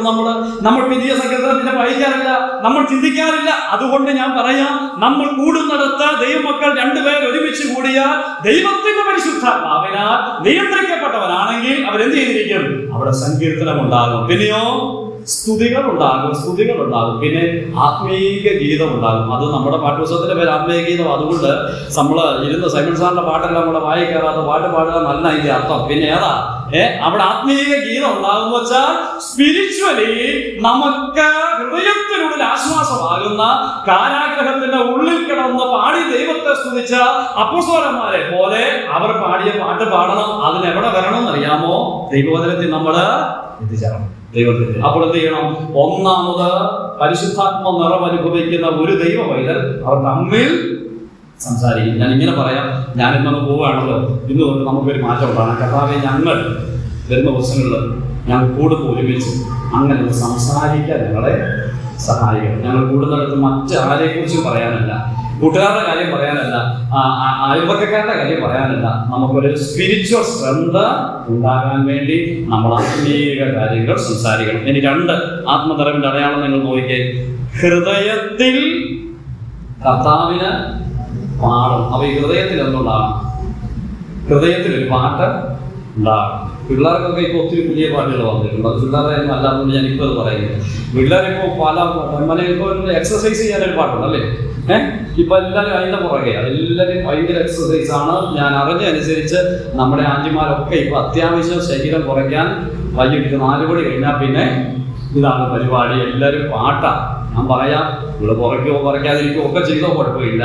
പക്ഷെ നമുക്ക് വേണ്ടിയ പാട്ട് എവിടുന്നുള്ള പാട്ടായിരിക്കണം? ഹൃദയത്തിന്റെ ഉള്ളിൽ. നമ്മളിപ്പോ എന്തൊരു പാട്ട് എല്ലാവരുടെ കൈയടിച്ച് പാടി, എത്ര നല്ല കാലമെല്ലാം കഴിയും ഒന്ന് തോന്നിയില്ലേ പാടിയപ്പോ? പിന്നെ കാണുന്നതെല്ലാം മഴയും. അടുത്തത് പിന്നെ പുതുയുഗം വിരിയും തിരികെ വരാതെ നാം. പ്രിയപ്പെട്ടവരെ, ഇത് പാടുമ്പോൾ ഹൃദയത്തിന് ഒരു സന്തോഷമില്ലയോ? നാം നിത്യതയും അറിയാനുള്ളവരാ, നാം ഇവിടുന്ന് പോകാനുള്ളവരാ. നമ്മുടെ ഹൃദയം ഇതൊക്കെ കേൾക്കുമെന്ന് തുടിക്കണം. അതായിരിക്കണം ഉണ്ടാകുന്നത്. ഈ ഹൃദയത്തിൽ നിന്ന് എന്ത് എഴുന്നേറ്റ് വരണം? ഗാനങ്ങൾ എഴുന്നേറ്റ് വരണം. ഹൃദയത്തിൽ കർത്താവിന് പാടണം. മറ്റാർക്കും വേണ്ടി പാടുവാനായിട്ട് ഇടയാകരുത്. ഹൃദയം നന്ദിയാൽ പാടുവാൻ ഇടയാകണം. വിശദീകരിക്കാതെ പോട്ടെ. ഇനി 21-ാം വാക്യം നോക്കിയേ. സ്തോത്രം ചെയ്യണം. എന്തിനു വേണ്ടിയാ സ്തോത്രം ചെയ്യുന്നത്? എല്ലായ്പ്പോഴും എല്ലാറ്റിനും വേണ്ടി സ്തോത്രം ചെയ്യണം. നമുക്ക് പിന്നെ ദൈവകൃപയില്ലാത്തൊരു സാധനമാണ് എന്ത്? സ്തോത്രം. സ്തോത്രം നമ്മൾ പറയല, ഹല്ലേലൂയ നമ്മൾ പറയല. ഞാനിപ്പോ ഈ പറഞ്ഞ വാക്ക് വേറൊരു സമൂഹത്തിലായിരുന്നു. ഇപ്പൊ ഇവിടെ മുന്നിൽ എന്ത് കേട്ടാലും അയ്യോ കൈ ഉയർത്തി സ്തോത്രം പറഞ്ഞാലേ. പക്ഷേ നമുക്കത് വരുന്നില്ല. നമ്മൾ വിചാരിച്ചേക്കുന്നത് എന്തോ ഒരു മോശപ്പെട്ട ഒരു കാര്യമായിട്ട് അല്ല, നല്ലൊരു കാര്യമാണ്. ഞാൻ എപ്പോഴും ഇങ്ങനെ പറയും, സ്വർഗത്തിൽ ചെന്നാൽ ആകെ പറയാൻ പോകുന്നത് എന്തോ? എന്താ? ഏതാ? ഹല്ലേലൂയ എന്നാ പറയാൻ പോകുന്നത്. അവിടെ പറഞ്ഞെങ്കിലും പഠിക്കാൻ കൂടെ വെച്ച് ഇടയാകണം. അവിടെ പോയി വേറൊന്നും പറയത്തില്ല. ചെറിയ വിചാരിച്ചേക്കാൻ അങ്ങോട്ട് ചെന്നിട്ട് വേറെ ഇരുന്നൊന്ന് സംസാരിക്കാൻ. അങ്ങനല്ല. നമ്മൾ അവിടെ പോയാൽ നിത്യകാലം കർത്താവിനെ ആരാധിക്കുകയും ഹല്ലേലൂയ എന്ന് ഉറക്കെ പറയുകയും ചെയ്യുകയാണ്. നിത്യയുഗം നമ്മൾ നമ്മുടെ കർത്താവിനെ ആരാധിക്കാൻ പോവുക. അതുകൊണ്ട് നമ്മൾ എന്ത് ചെയ്യണം? നമ്മൾ എപ്പോഴും ഇവിടെ സ്തോത്രം ചെയ്യണം, നന്ദി പറയണം എന്ന വാക്കിന്റെ അർത്ഥം എപ്പോഴാ പറയേണ്ടത്? എപ്പോഴാ പറയേണ്ടത്? അവിടെ പറഞ്ഞിട്ടുണ്ട് എല്ലായ്പ്പോഴും. ഞാൻ എനിക്കൊരു വാക്ക് പറയാം, മനസ്സിലാക്കാൻ വേണ്ടി പറയാം. ഇന്നലെ അമ്മച്ചി മരിച്ചു. നമുക്കിതിന് എന്താ ഉത്തരം? കർത്താവേ തിരികെ എടുത്തതിനായിട്ട് സ്തോത്രം. പ്രിയപ്പെട്ടവരെ, അത് നമുക്ക് മാത്രമേ പറയാൻ പറ്റത്തുള്ളൂ. കർത്താവേ ഞങ്ങൾക്ക് തന്നതിനായിട്ട് സ്തോത്രം. ഇയ്യോബിന്റെ 10 മക്കളെ പറിച്ചു മാറ്റി 10 ഭൗതിക ശരീരം വീടിന് മുമ്പ് വെച്ചപ്പോ ഇയ്യോബ് പറയുകയാണ്, യഹോവ തന്നു, യഹോവ എടുത്തു. യഹോവയുടെ നാമം ഇതാർക്കാ പറയാൻ പറ്റുന്നത്? സ്തോത്രം നമ്മുടെ അധരങ്ങളിൽ നിന്ന് എല്ലായ്പ്പോഴും ഉണ്ടാകും. എനിക്കറിയാം, ഒരു അങ്കിളും ഉണ്ട്, ആന്റിയും ഉണ്ട്. പിന്നെ പലപ്പോഴും അവരോട് ഇങ്ങനെ യാത്ര ചെയ്യും. അപ്പോൾ രസം എന്താണെന്ന് ചോദിച്ചാൽ, ഈ അങ്കിൾ വണ്ടി ഓടിച്ചാൽ ആന്റി പറയുന്ന സ്തോത്രം നമ്മൾ എഴുതിയാ തീരുകയാണ്. അതിന്റെ കാരണം മനസ്സിലായത്, ഒരു ടിപ്പർ ഇങ്ങോട്ട് സ്തോത്രം എന്നിട്ട് ഒരു മൂലക്കോട്ട് അങ്ങ് മാറുകയാണ്. മനസ്സിലായോ? ഇപ്പൊ ചിലർക്ക് വണ്ടി വരുന്ന കണ്ടാലേ ഇത് വരുന്നത്. ചിലർക്ക് എന്തെങ്കിലും ഒരു പ്രതികൂലം വന്നാൽ ഉടനെ സ്തോത്രം, അല്ലാത്തപ്പോൾ ഇതൊന്നും വരില്ല. അപ്പൊ അങ്ങനെ KSRTC കാണുമ്പോൾ വരേണ്ടതല്ല. എന്ത് സ്തോത്രം? ഇത് നമ്മുടെ ഹൃദയത്തിൽ എല്ലായ്പ്പോഴും വരണം. എബ്രായലേഖനം 13-ാം അധ്യായത്തിൽ നാം അതുകൊണ്ടാണ് വായിക്കുന്നത്, അധരഫലമെന്ന സ്തോത്രയാഗം ഇടവിടാതെ അർപ്പിപ്പീൻ. ഒരു നിമിഷം പോലുമില്ലാതെ നമ്മുടെ അധരങ്ങൾ തുടിക്കണം. കർത്താവേ സ്തോത്രം. തന്ന ശ്വാസത്തിന് സ്തോത്രം, ഞങ്ങൾക്ക് തരുന്ന സമൃദ്ധിക്ക് സ്തോത്രം, ജീവിതത്തിന് സ്തോത്രം, മക്കൾക്ക് സ്തോത്രം, എല്ലാത്തിനും സ്തോത്രം ചെയ്യാൻ പറ്റണം. കൂടെ പറയണം, തന്ന രോഗത്തിനായിട്ടും അതിന് ഒഴിവാക്കണ്ട, അതിന് വെച്ചുള്ളതാ സ്തോത്രം ചെയ്യാൻ കഴിയും. അപ്പൊ എല്ലായ്പ്പോഴും സ്തോത്രം ചെയ്യണം. പിന്നെ എല്ലാറ്റിനും സ്തോത്രം ചെയ്യണം. ഇതാണ് 4ാമത് പരിശുദ്ധാത്മാവിന്റെ നിറവിനെ സംബന്ധിച്ച് പറഞ്ഞപ്പോൾ രേഖപ്പെടുത്തി. ഇനി അടുത്ത ഒരു കാര്യം കൂടെ അവിടെ പറഞ്ഞിട്ടുണ്ട്. ഞാൻ പെട്ടെന്ന് മുന്നോട്ട് പോകട്ടെ. അവിടെ പറയുകയാണ്, ക്രിസ്തുവിന്റെ ഭയത്തിൽ അന്യോന്യം കീഴ്പ്പെടും. അപ്പൊ പരിശുദ്ധാത്മ നിറവ് ഉള്ളിൽ വന്നാൽ, ദൈവത്തിന്റെ പരിശുദ്ധാത്മാവിനെ നിയന്ത്രിക്കപ്പെട്ടവരായാൽ അവർ ചെയ്യുന്ന നാലാമത്തെ കാര്യം പറയാണ്, കീഴ്പ്പെട്ടിരിക്കാനുള്ളൊരു മനസ്സ്. ദുഃഖത്തോടെ പറയണേ, പലപ്പോഴും നമ്മൾ പറയുന്നൊരു വാക്കുണ്ട്, എന്താണെന്നറിയാമോ? ഞങ്ങളുടെ പിതാക്കന്മാർ തൊട്ടേ ഞങ്ങള് ഇവിടെയാണ്, ഞങ്ങളെ 3 തലമുറ ഇവിടെയാണ്, അതുകൊണ്ട് കൂടുതൽ ഇങ്ങോട്ടൊന്നും ആരും പറയണ്ട. മനസ്സിലായോ? ആർക്കും കീഴ്പ്പെട്ടിരിക്കാൻ. ദൈവത്തിന്റെ പരിശുദ്ധാത്മാവ് നമ്മെ നിയന്ത്രിച്ചാൽ ഏറ്റവും പ്രധാനമായിട്ട് ഞാൻ പറയട്ടെ, നമുക്കൊരു മനസ്സിൽ വിളിച്ചിട്ട് ഞാൻ കീഴ്പ്പെട്ടിരിക്കുക, ദൈവസഭയ്ക്ക് കീഴ്പ്പെട്ടിരിക്കുക, ദൈവം ആക്കി വെച്ചിരിക്കുന്ന നേതൃത്വത്തിന് കീഴ്പ്പെട്ടിരിക്കുക, ദൈവദാസന്മാരുടെ വാക്കുകൾക്ക് കീഴ്പ്പെട്ടിരിക്കുക, മൂത്തവർക്ക് കീഴ്പ്പെട്ടിരിക്കുക, ഭർത്താക്കന്മാർക്ക് കീഴ്പ്പെട്ടിരിക്കുക, അപ്പനമ്മമാർക്ക് കീഴ്പ്പെട്ടിരിക്കുക. ഇതുണ്ടാകണമെങ്കിൽ എന്ത് വേണം അറിയാമോ? ദൈവത്തിന്റെ പരിശുദ്ധാത്മാവിന്റെ ഒരു നിയന്ത്രണം നമ്മുടെ ജീവിതത്തിൽ ഉണ്ടാകണം. അതുകൊണ്ട് കീഴ്പ്പെട്ടിരിക്കുവാൻ ഇടയാകട്ടെ. പ്രിയപ്പെട്ടവരെ, ഈ പ്രമാണത്തെ നമ്മൾ ഒരിക്കലും വിട്ട് കളയരുത്. അതുകൊണ്ട് തമ്മിൽ സംസാരിക്കണം. പിന്നെ നമ്മൾ കണ്ടു, ഹൃദയത്തിൽ കർത്താവിന് പാടണം, സ്തോത്രം ചെയ്യണം, അന്യോന്യം കീഴ്പ്പെട്ട് ഇരിക്കണം. അതുകൊണ്ട് ഞാൻ ഈ ഭാഗം അവിടെ അങ്ങ് അവസാനിപ്പിക്കാം, അല്ലെങ്കിൽ എന്റെ സമയം എന്നെ അനുവദിക്കില്ല. അടുത്ത വിഷയത്തിലേക്ക് വരാം. അപ്പോൾ ഒന്നാമത് പറഞ്ഞിരിക്കുന്നത്, നാവ് കൊണ്ട് ഉള്ള നമ്മുടെ പാപങ്ങൾ സംഭവിക്കാതിരിക്കണം. വളരെ ഗൗരവമാണ്. അതിന് ന്യായവിധി ഉണ്ടാകും, അതിന്റെ കഷ്ടത നാം അനുഭവിക്കേണ്ടതായിട്ട് വരുമെന്ന പ്രമാണം ദൈവത്തിന്റെ വചനം നമ്മെ ഓർപ്പിക്കുന്നതുകൊണ്ട് നമ്മൾ എന്ത് ചെയ്യണം? സ്നേഹത്തിൽ സത്യം മാത്രം സംസാരിക്കണം. ആവാത്തതൊന്നും നിങ്ങളുടെ വായിൽ നിന്ന് പുറപ്പെടരുത്. അവിടെ നിൽക്കട്ടെ. അത്രയും പറഞ്ഞ് ഞാൻ ആ ഭാഗം വിടുക. ഇനി സ്നേഹത്തെ ചെയ്യാനുള്ള 5ാമത്തെ കാര്യത്തിലേക്ക് വരാം. വിശദീകരിക്കത്തില്ല, ഞാൻ പെട്ടെന്ന് അത് പറഞ്ഞു പോവുകയാണ്. എനിക്ക് ഒരു വിഷയം കൂടിയെങ്കിലും നിങ്ങളുടെ മുമ്പാകെ ഒന്ന് അവതരിപ്പിക്കണമെന്നുണ്ട്. ഈ എഫെസ്യ ലേഖനം തന്നെ 5-ാം അധ്യായത്തിന്റെ 2-ാമത്തെ വാക്യം വായിക്കാമോ? 5:2.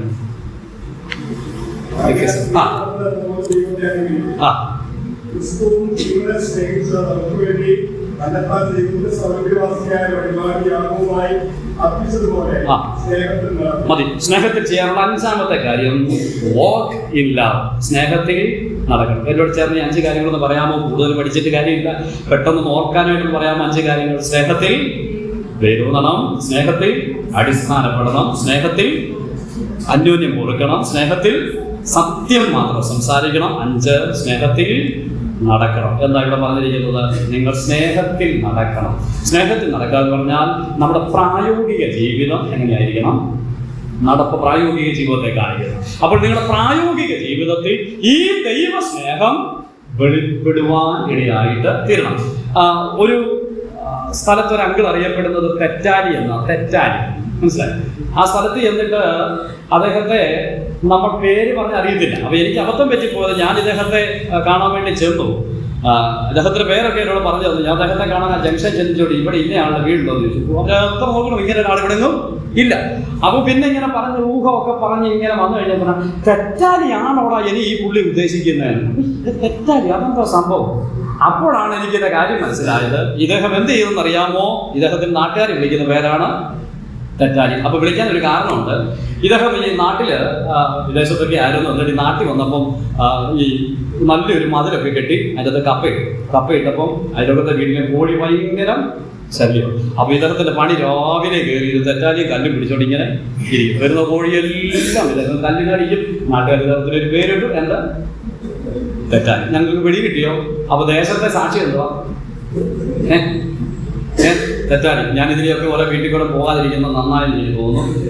തെറ്റാലി ആരങ്ങനെ വിളിക്കത്തില്ല. പക്ഷെ ഞാൻ പറഞ്ഞത്, നാട് മനസ്സിലാക്കുക, ഈ പുള്ളി എവിടെ ഇതിനെ കണ്ടാലും എന്ത് ചെയ്യും? തെറ്റാലിക്കടിക്കും. പ്രിയപ്പെട്ടവരെ, ഞാൻ പറയട്ടെ, നമ്മുടെ സ്നേഹം വെളിപ്പെടണം. നമ്മുടെ കപ്പ അങ്ങ് പോട്ടെന്നേ, നമ്മുടെ കപ്പ അങ്ങ് പോട്ടെ. ഈ കപ്പ അല്ലെങ്കിൽ ഇത് വരാതിരിക്കാനുള്ള 100 വഴി നമുക്ക് ചെയ്തു വെക്കാം. പക്ഷെ ഞാൻ പറഞ്ഞത്, ഇതിനെ അങ്ങനെയല്ല പ്രതിരോധിക്കേണ്ടത്. ഇവര് പറയുന്നത് നീ എന്റെ തോട്ടത്തിൽ കയറുന്നത് കാണണം, പിന്നെ നമ്മൾ വേറെ സാധനം മേടിച്ചു വെക്കുവാണ്, പിന്നെ ഒറ്റ ദിവസം കൊണ്ടെല്ലാം തിരികെല്ലാം പണി കിടക്കുന്നു. പോട്ടെ, അതൊക്കെ അവിടെ നിൽക്കട്ടെ. അപ്പോൾ ഞാൻ പറയട്ടെ, നമ്മുടെ സ്നേഹത്തിൽ നടക്കുക എന്ന് പറഞ്ഞാൽ നമ്മുടെ പ്രായോഗിക ജീവിതത്തിൽ ദൈവമക്കൾ എന്നുള്ളത് വെളിപ്പെടുത്തിക്കൊണ്ട് ജീവിക്കണം. സ്നേഹം നമ്മുടെ ഹൃദയത്തിൽ നിന്ന് വരണം. കർത്താവിന്റെ സ്നേഹം നമ്മുടെ ജീവിതത്തിൽ വെളിപ്പെടണം. ആർക്കൂടെ വെളിപ്പെടണം? ദേശത്തിന് വെളിപ്പെടണം. നമ്മുടെ ദേശത്ത് നമ്മൾ സാക്ഷ്യമുള്ളവരാണ്. അപ്പൊ ഇതിനെ ഒന്ന് മനസ്സിലാക്കി തരാൻ പൗലോസ് ഒരു നല്ല ഉദാത്തമായ ദൃഷ്ടാന്തം കൊണ്ടുവന്നു. എനിക്ക് അതാണ് ഏറ്റവും ചിന്തനീയമായിട്ട് തോന്നിയത്. 5-ന്റെ ആദ്യത്തെ ഭാഗം നമ്മൾ വായിച്ചു. 2-ാം വാക്യം, ക്രിസ്തു നിങ്ങളെ സ്നേഹിച്ചു, നമുക്ക് വേണ്ടി തന്നെത്താൻ ദൈവത്തിന് സൗരഭ്യവാസനയായ വഴിപാടും യാഗവുമായി അർപ്പിച്ചതുപോലെ. എന്താ ഈ കുഞ്ഞുങ്ങൾ പറഞ്ഞ പോലെ എന്ന് പറഞ്ഞാൽ മലയാളത്തിൽ, ഇപ്പൊ മലയാളം ഒന്നും ശരിയല്ല ഇവിടുത്തെ, ഈ പോലെ എന്ന് പറഞ്ഞാൽ അത് എന്തിനെ സൂചിപ്പിക്കുന്ന പറഞ്ഞേ? മലയാളം പഠിക്കുമ്പോ എന്തോ അറിയാ? പോലെ ഒന്നിനോടൊന്ന് തടി മേടിച്ച് പഠിച്ച സാധനം എന്നിട്ടും പറഞ്ഞു ശരി.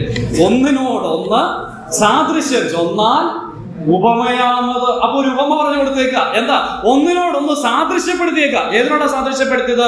നിങ്ങൾ സ്നേഹത്തിൽ നടക്കണമെന്ന് ചൂണ്ടിക്കാണിക്കാൻ നമുക്കൊരു നല്ല ഒരു എക്സ്പ്ലനേഷൻ, ഒരു നല്ലൊരു ഉപമ കാണിച്ചു തന്നേക്കുക.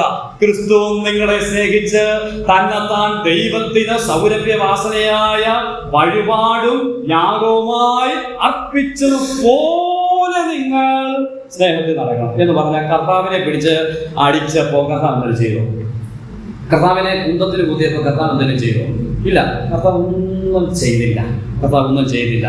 ക്രൂശിലെ മരണത്തോളം അവൻ, ഫിലിപ്പിൽ അങ്ങനെ 2 നമ്മൾ വായിക്കുന്നതാണ്, ക്രൂശിലെ മരണത്തോളം നമ്മുടെ കർത്താവ് അനുസരണമുള്ളവനായിരുന്നു. എടാ, ഞാൻ എന്ത് ചെയ്തിട്ടാണ് നീ എന്നെ കുത്തുന്നത്? കർത്താവ് ചോദിച്ചില്ല. കർത്താവ് മൗനമായിട്ട് നിന്നത് മുഴുവൻ സഹിക്കുകയായിരുന്നെങ്കിൽ ഒരു പരമയാഗമായിട്ട് നമ്മുടെ കർത്താവ് തീരുകയായിരുന്നു. ഞാൻ 5 യാഗങ്ങളിലേക്കൊന്നും പോകുന്നില്ല, വിശദീകരിക്കേണ്ടതാണ്, പക്ഷേ സമയമില്ലല്ലോ. ആ കർത്താവ് ഒരു പരമയാഗമായി അവിടെ തീർന്നു എങ്കിൽ, പിതാവേ ഇവർ ചെയ്യുന്നത് ഇന്നതെന്ന് അവരറിയായതുകൊണ്ട് അവരോട് ക്ഷമിക്കണമെന്നാണ് നമ്മുടെ കർത്താവ് പറഞ്ഞെങ്കിൽ, ആ ക്രൂശ് മരണത്തെ പൗലോസ് ഇവിടെ ചൂണ്ടിക്കാണിച്ചിട്ട് പറയാണ്, അതുപോലെ ദൈവത്തിന്റെ മക്കൾ എന്ത് ചെയ്യണം? സ്നേഹത്തിൽ നടക്കണം. അതുകൊണ്ട് ഞാൻ പറയാം, പ്രതിസന്ധികളൊക്കെ ഉണ്ടാകാം, ആളുകളൊക്കെ നമുക്ക് എതിരായേക്കാം, ഒത്തിരി ബുദ്ധിമുട്ടുകൾ നമുക്ക് നേരിടേണ്ടി വന്നേക്കാം. പൗലോസ് പറയുന്ന പോലെ അകത്തുനിന്നും പുറത്തുനിന്നും ഒക്കെയുള്ള ആളുകൾ നമുക്ക് പ്രതിസന്ധികളും പ്രശ്നങ്ങളും ഉണ്ടാക്കി വന്നേക്കാം. പക്ഷേ ദൈവമുമ്പാകെ നമുക്ക് കർത്താവിനെ സാക്ഷീകരിച്ച് കർത്താവിന്റെ സ്നേഹത്തിൽ നടക്കുവാൻ ഇടയായിട്ട് ദിനം. ഇത് പൗലോസ് എഫെസോസിലെ വിശ്വാസികളെ കുറിച്ച് ആഗ്രഹിച്ച കാര്യങ്ങൾ. അപ്പോൾ പൗലോസ് പറഞ്ഞ 5 കാര്യങ്ങൾ, ഈ 5 കാര്യങ്ങൾ സ്നേഹത്തിൽ ചെയ്യാനായിട്ട് പറഞ്ഞത്. ഞാൻ 1-2 വാക്യങ്ങൾ ഈ വിഷയത്തോടുള്ള പദത്തൊന്നും മനസ്സിലാക്കാൻ പറഞ്ഞിട്ട് അവസാനിപ്പിക്കട്ടെ. കൊലോസ് ലേഖനം 3:14 പെട്ടെന്നൊന്ന് വായിക്കാമോ? കൊലോസ് ലേഖനം 3:14. മതി. എല്ലാറ്റിനും മീതെ സമ്പൂർണതയുടെ ബന്ധമായ സ്നേഹം വരും. അപ്പൊ ഈ പ്രശ്നങ്ങളെല്ലാം അതിജീവിക്കാൻ നമുക്ക് കഴിയണമെങ്കിൽ കുടുംബജീവിതത്തിൽ ഞാൻ ഓർമ്മിച്ചതുപോലെ എന്ത് വേണം? സ്നേഹം വേണം. ആ സ്നേഹം നമ്മുടെ കുടുംബജീവിതത്തിലുണ്ടെങ്കിൽ ഒരു അസ്വസ്ഥതയും ഉണ്ടാകുകയില്ല. ഏത് അസ്വസ്ഥത വന്നാലും ഈ ഒരൊറ്റ ബന്ധത്താൽ നമുക്കതിനെ മറികടക്കാനായിട്ട് ഇടയായിട്ട് തീരും. ഇനി സഭാബന്ധത്തിലും നമുക്കിടയിൽ അസ്വസ്ഥതകളൊക്കെ ഉണ്ടാകാം, എല്ലാ പ്രതിസന്ധികളും നമുക്ക് നേരിട്ട് വന്നേക്കാം. പക്ഷെ ദൈവമക്കളെ, അതിന്റെ മധ്യത്തിൽ സമ്പൂർണതയുടെ ബന്ധമായ സ്നേഹം, അത് നമ്മളൊന്ന് മുറുകെ പിടിക്കുക. സഹോദര, എനിക്ക് പറ്റിപ്പോയി, ഞാനറിയാം, ഞാൻ പറയാൻ പാടില്ലായിരുന്നു. ഇല്ല, ഞാൻ പറഞ്ഞ വാക്ക് സഹോദരനോ സഹോദരിക്കോ വേദനയായി എന്ന് ഞാൻ മനസ്സിലാക്കും. എന്നോട് ക്ഷമിക്കണം. അത് പറയണമെങ്കിൽ നമുക്ക് എന്ത് വേണമെന്ന് അറിയാമോ? നമ്മുടെ ഹൃദയത്തിനുള്ളിൽ സ്നേഹം നിറഞ്ഞ് കവിയുവാൻ ഇടയായിട്ട് തീരണം. ശരി, 1 കൊരിന്ത്യർ 8:1 വാക്യം ഒന്ന് വായിക്കാമോ? 1 കൊരിന്ത്യർ 8:1. 1 കൊരിന്ത്യർ 8:1.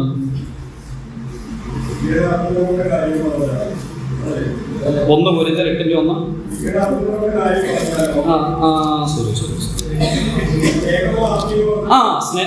അതല്ലയോ? അറിവ് ചീർപ്പിക്കുന്നു, സ്നേഹമോ ആത്മീക വർധന വരുത്തുന്നു. അപ്പൊ നമ്മളിൽ സ്നേഹം വ്യാപരിച്ചാൽ നമുക്ക് സ്പിരിച്വലി എക്യുപ്പൈഡ് ആകാനായിട്ട് പറ്റും. നമുക്ക് ആത്മീക വർധന ഉണ്ടാകും. ദൈവമക്കളായ നമ്മളിൽ സ്നേഹത്താൽ ഒന്ന് നിറയുമ്പോൾ നമുക്ക് ആത്മീക വർധനവുണ്ടാകും. വിശദീകരിക്കുന്നില്ല. 1 തെസ്സലോനിക്കർ 3:12-13 ഒന്ന് വായിക്കാമോ? 1 തെസ്സലോനിക്കർ 3:12-13.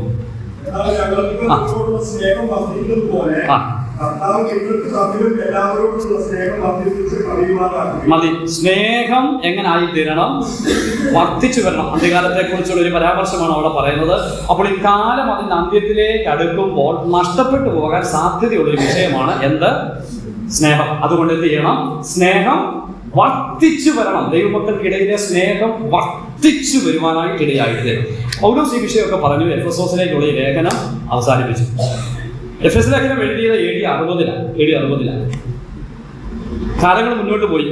ഈ എഫെസോസിലെ വിശ്വാസികളുടെ അവസ്ഥ പൗലോസ് മനസ്സിലാക്കിയിട്ടാകാം ദൈവത്തിന്റെ ആത്മാവ് ഈ വിഷയം അവർക്ക് നൽകിയെന്ന് ഞാൻ വിശ്വസിക്കുകയാണ്. AD 60 എഴുതി. നിങ്ങൾ ശ്രദ്ധിച്ചാൽ അറിയാം, വെളിപ്പാട് പുസ്തകം എഴുതുന്നത് AD 95 AD 95. എത്ര വർഷത്തെ ഗ്യാപ്പുണ്ട്? 60 35 95 അല്ലേ? അപ്പോൾ AD 95 എഴുതി. ഒരു 35 വർഷത്തെ ഗ്യാപ്പ് ഇതിനിടയ്ക്ക് ഉണ്ട്. എഫെസ് ലേഖനവും വെളിപ്പാട് പുസ്തകമായി. ഇനി വെളിപ്പാട് പുസ്തകം 2-ാം അധ്യായം ആരംഭ വാക്യത്തിൽ ഒരു സഭയെ കുറിച്ച് പറയുന്നുണ്ട്. ഏത് സഭയാ? ആദ്യത്തെ സഭ എഫെസോസിലെ 7 സഭകൾക്ക് എഴുതുകയാണ്. ആസിയയിലെ 7 സഭകൾക്ക് എഴുതുകയാണ്. ഒന്നാമത്തെ സഭയാണ് എഫെസോ സഭ. എന്താ എഫെസോ സഭയുടെ കുഴപ്പം? നിന്നെ ആദ്യ സ്നേഹം വിട്ടുപോയി എന്നോ ഒരു കുറ്റം നിന്നെ കുറിച്ച് നിങ്ങൾ വളരെ ശ്രദ്ധിക്കണം. 35 വർഷം മുമ്പ് ഈ സഭയ്ക്ക് കൊടുത്ത പ്രബോധനം മുഴുവൻ ഏതിൽ അധിഷ്ഠിതമായിരുന്നു? സ്നേഹത്തിൽ അധിഷ്ഠിതമായിരുന്നു. സ്നേഹത്തെക്കുറിച്ച് മാത്രമാണ് പൗലോസ് പറഞ്ഞത്. നിങ്ങളുടെ സ്നേഹം ഇങ്ങനെ ആയിരിക്കണം, നിങ്ങൾ സ്നേഹത്തിൽ സത്യം സംസാരിക്കണം, നിങ്ങൾ ഇങ്ങനെയുള്ള കാര്യങ്ങളെല്ലാം ചെയ്യണമെന്നാണ് പൗലോസ് എഫെസി ലേഖനത്തിൽ പറഞ്ഞതെങ്കിൽ വെളിപ്പാട് പുസ്തകത്തിലേക്ക് എത്തിയപ്പോൾ അപ്പോസ്തലനായ യോഹന്നാൻ പത്മോസിന്റെ ഏകാന്തതയിൽ നിന്ന് സ്വർഗീയ ദർശനത്താൽ ഈ സഭയ്ക്കുള്ള ദൂത് കൊടുക്കുമ്പോൾ അവരോട് പറയുകയാണ്, നിങ്ങളെ കുറിച്ച് ഒരു കുറവ് എനിക്ക് പറയാനുണ്ട്. നന്മ ഒത്തിരി ഉണ്ട്, പക്ഷെ ഒരു കുറവ്, അത് കുറവായിട്ട് ഇന്നും ശേഷിക്കുന്നു. എന്താണ്? നിന്റെ ആദ്യ സ്നേഹം വിട്ടുപോയെന്നോ ഒരു കുറവ് നിന്നെ കുറിച്ച് പറയാനുണ്ട്. അതുകൊണ്ട് ബാക്കി എല്ലാ കാര്യത്തിലും നിങ്ങൾ ഓക്കെ ആകെയാണ്. ഞാൻ നിങ്ങളെ അപ്രീഷിയേറ്റ് ചെയ്യുന്നു എന്നല്ല പറഞ്ഞത്. പിന്നെന്താ പറഞ്ഞത്? അപ്പൊ വായിച്ചിട്ടില്ല. ഒന്ന് വായിച്ച വെളിപ്പാട് പുസ്തകം 2-ാം അധ്യായം 4-ാം വാക്യം. എങ്കിലും നിന്റെ ആദ്യ സ്നേഹം വിട്ടു കളഞ്ഞു എന്നൊരു കുറ്റം നിന്നെ കുറിച്ച് പറവാനുണ്ട്. 5-ാം വാക്യം.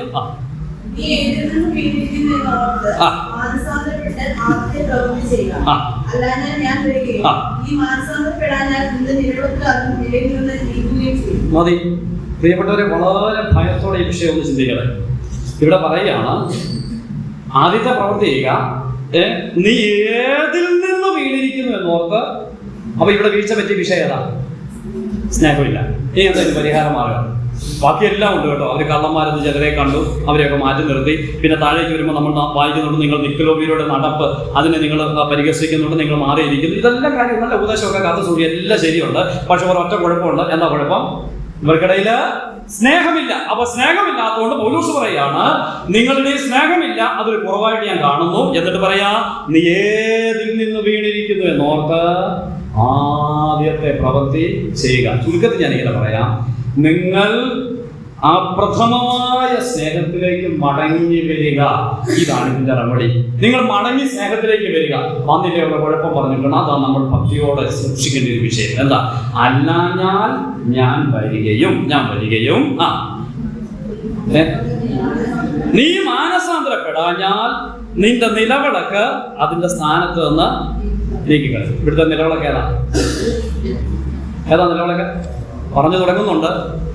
ആസിയയിലെ 7 സഭകൾക്ക് എഴുതുമ്പോൾ പറയാണ്, 7 നിലവിളക്കുകളുടെ നടുവിലൂടെ നടക്കുന്നവൻ അരുളി ചെയ്യുന്നത്. 7 നിലവിളക്ക് 7 സഭകളാണ്. അപ്പൊ ഇവിടെ പറഞ്ഞതിന്റെ അർത്ഥം എന്താ? ഞാൻ വരും. നിനക്ക് മാനസാന്തരം വരാത്ത പക്ഷം, നീ ഏതിൽ നിന്നാണോ വീണിരിക്കുന്നത്, വീണിട്ട പ്രവൃത്തി നിങ്ങൾ മനസ്സിലാക്കി തിരികെ മാനസാന്തരപ്പെട്ട് അനുതാപിക്കാത്ത പക്ഷം ഞാൻ വരികയും ആ സ്ഥാനത്ത് നിന്ന് നിലവിളക്കിനെ നീക്കിക്കളയും എന്ന് പറഞ്ഞാൽ ഞാൻ ആ സഭയെന്ന്. എന്തിനാ ദൈവസഭയെ ഭൂമിയിലാക്കിയിരിക്കുന്നത്? ദൈവമക്കളെ, എന്തിനാ നമ്മയൊക്കെ ഭൂമിയിലാക്കിയിരിക്കുന്നത്? ഒരു സഭയുടെ വക്താക്കളാക്കി ദൈവത്തിന് നമ്മളെ ആക്കിയിരിക്കുന്നത്. നമ്മളെ എന്തിനാ വിളിച്ച് വേർതിരിച്ചാക്കിയിരിക്കുന്നത്? അതിവിടെ കർത്താവിന് ഒരു വലിയ പർപ്പസ് ഉണ്ട്. കർത്താവിന്റെ നാമം മഹത്വപ്പെടും. മീറ്റിംഗ് കഴിഞ്ഞ് വെളിയിറങ്ങിയിട്ട് അവിടെ കിടന്ന് വാക്കേറ്റവും വാക്കത്തേക്ക് വെട്ടും അടിയും ബഹളമാണെന്നുണ്ടെങ്കിൽ ദേശത്ത് ദൈവനാമം ദുഷിക്കപ്പെടുക ഇല്ലയോ? അവിടെ അപ്പുറത്തെ അവസ്ഥ ഇവിടെ എന്ന് പറയും. എവിടുത്തെ അവസ്ഥ? അവിടെ ശാന്തമായ കൊല്ലിച്ചിയാണ്. ഇവിടെ പറഞ്ഞ മനസ്സിലായില്ല, കുറെ കശാപ്പ് കടയായിട്ട് പറഞ്ഞതാ. അവിടെ ശാന്തമാണ് അവര് ചെയ്യുന്നത്. പക്ഷെ ഇവിടെ അതിനേക്കാൾ വലുതാന്ന് പറയും. അപ്പോൾ ചുരുക്കത്തിൽ പറഞ്ഞാൽ ദൈവസഭ ദൈവനാമ മഹത്വത്തിന് വേണ്ടി ഓരോ പ്രാദേശിക ഇടങ്ങളിൽ ദൈവമാക്കി വെച്ചിരിക്കുന്നതാണ്. ആ ദൈവസഭയ്ക്ക് സ്നേഹമില്ലാത്ത പക്ഷം ആ സഭയിലെ മാനസാന്തരമില്ലാത്ത ജീവിതത്താൽ ദൈവം ആ പ്രാദേശിക സഭയെ ആ സ്ഥാനത്ത് നിന്ന് നീക്കിക്കളയും. നിങ്ങൾ ചരിത്രം പഠിച്ചറിയാം. എഫെസോസ് എന്ന പട്ടണത്തിൽ ഒരു സഭ ഇന്ന് ഇല്ല. എത്രയോ സഭകളുകൾ അടച്ചുകൂട്ടിയില്ല. ദുഃഖത്തോടെ ഞാൻ പറയാം. അതിന്റെ കാരണം നമ്മുടെ അനുതാപമില്ലാത്ത, മാനസാന്തരമില്ലാത്ത ചില പിടിവാശി കൊണ്ട് മാത്രം. ഇന്നും അങ്ങനെയല്ലയോ? ഇന്നും പിടിവാശിക്ക് ഒരു കുറവുമില്ല. ഞാൻ പിടിക്കുന്ന മുയലിന് 3 കൊമ്പെന്ന് പറഞ്ഞുകൊണ്ട് നമ്മൾ പിടിവാശി നിമിത്തം എത്രയോ ഹോളുകൾ അടച്ചു കൂട്ടുന്നു, എത്രയോ ആത്മീക ശുശ്രൂഷകൾ ഇല്ലാതായി പോയിക്കൊണ്ടിരിക്കുന്നു. ദൈവമക്കളെ, ഭയപ്പെടണം. ഞാൻ നിങ്ങൾ കണക്ക് കൊടുത്തേ മതിയാവുകയുള്ളൂ. അതുകൊണ്ട് 35 വർഷത്തെ ഗ്യാപ്പ് കൊണ്ട് ഇത്രയും പ്രബോധനം കേട്ടിട്ടും അനുതാപമില്ലാതിരുന്ന എഫെസോസിലെ വിശ്വാസികളെ സ്വർഗത്തിലെ ദൈവം തന്റെ വാക്കുകളാൽ പറഞ്ഞു, ഞാൻ വരികയും മാനസാന്തരപ്പെടാൻ ഞാൻ ആ നിലവറക്കിനെ ആ സ്ഥാനത്ത് നിന്ന് നീക്കിക്കളയുകയും ചെയ്യും. വളരെ ഭയത്തോടെ ഇരിക്കാം. നമുക്ക് ഒരു തീരുമാനം ഹൃദയത്തിൽ നിന്ന് എടുക്കണം. ഞാനത് വളരെ വിനയത്തോടെ അങ്ങ് പറയാം. കർത്താവേ, അങ്ങയുടെ വരവ് വരെ ഞാനോ എൻ്റെ കുടുംബമോ ദൈവസഭയ്ക്ക് ഒരിക്കലും ഒരു തടസ്സമായിട്ട് ഒന്നും എടുക്കണം. കർത്താവേ, ഞാൻ നാളെ മുതൽ സുവിശേഷം വരെ ചെയ്തോളാം, വേണ്ട പ്രിയപ്പെട്ടത് ഒന്നും വേണ്ട. പക്ഷെ ഞാനൊരു വാക്ക് മാത്രമേ പറയുള്ളൂ. ഞാൻ ഉൾപ്പെട്ടിരിക്കുന്ന പ്രാദേശിക സഭയ്ക്ക് ഞാൻ ഒരിക്കലും ഒരു തടസ്സമായിട്ട്, അതിന് ആത്മീക വർധനവിന്, അതിന് ആത്മീക അഭിവൃദ്ധിക്ക് ഞാനോ എൻ്റെ കുടുംബമോ ഒരു വാക്കുപോലും പറയുകയില്ല എന്ന ഉറച്ച തീരുമാനമാണ് ദൈവമക്കളെ നമുക്ക് വേണ്ടിയത്. നമ്മുടെ കർത്താവ് വരുമ്പോൾ ഈ ഇടക്കരയിലുള്ള ഒരു കൂട്ടം ദൈവജനം ഇവിടുന്ന് പറന്നു പോകണം. അതിനുവേണ്ടി വേണം നാം കാത്തിരിക്കുവാനായിട്ട്. അതുകൊണ്ട് ദൈവമക്കളായ സ്നേഹത്തിൽ കുറവ് പറ്റിപ്പോയിട്ടുണ്ടെങ്കിൽ ഇന്ന് രാത്രി ഒരു അനുതാപം നമുക്ക് ഉണ്ടാകട്ടെ. കർത്താവെ, പറ്റിപ്പോയി, ഞങ്ങൾക്ക് കുറവ് സംഭവിച്ചു പോയി, ഞങ്ങളത് ഏറ്റു പറയുന്നു എന്ന് പറഞ്ഞ് ദൈവമുമ്പാകെ വന്ന് നമ്മുടെ ജീവിതത്തെ ഒന്ന് പരിശോധിച്ചിട്ട് നമുക്ക് ആരോടെങ്കിലും എന്തെങ്കിലും അസ്വസ്ഥതയുണ്ടെങ്കിൽ ഞാൻ വളരെ വിനയത്തോടെ പറയട്ടെ, ഇവിടുന്ന് പോകുന്നതിന് മുമ്പ് ഒന്ന് കൈ കൊടുത്ത് സന്തോഷത്തോടെ സഹോദര എന്നോട് ക്ഷമിക്കണമെന്ന് പറയുവാൻ, സഹോദരി എന്നോട് ക്ഷമിക്കണമെന്ന് പറയുവാൻ നമുക്കൊന്ന് മനസ്സുണ്ടാകണം. കർത്താവ് നമുക്ക് അതിന് കൃപ നൽകി സഹായിക്കുമാറാകട്ടെ. ഞാൻ ആ ഭാഗം അവിടെ അവസാനിപ്പിക്കട്ടെ. രണ്ടാമത്തെ ഒരു ആശയം ഞാൻ പറഞ്ഞു തുടങ്ങി വെക്കാം. എനിക്ക് പൂർത്തീകരിക്കാൻ കഴിയുകയില്ല, നിങ്ങൾ മനസ്സിലാവുമല്ലോ.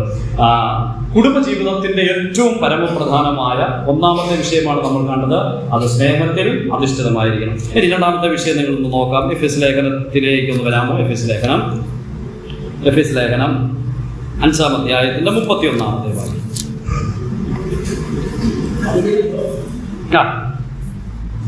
5:31 വായിച്ചു.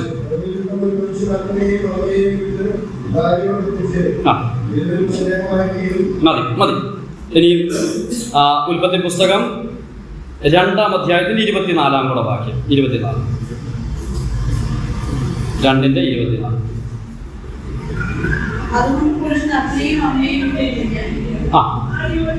Okay, very good. ഇനിയിപ്പോ നമ്മൾ വായിച്ച എഫെസ് ലേഖനം 5:32 ഒന്ന് ചേർത്ത് വായിക്കാമോ? 5:32. ഈ മർമ്മം വലിയത്, ഞാൻ ക്രിസ്തുവിനെയും സഭയെയും ഉദ്ദേശിച്ചത്രേ പറയുന്നത്. 2 ചിന്തകൾ ഞാൻ വീണ്ടും കൊണ്ടിരട്ടെ.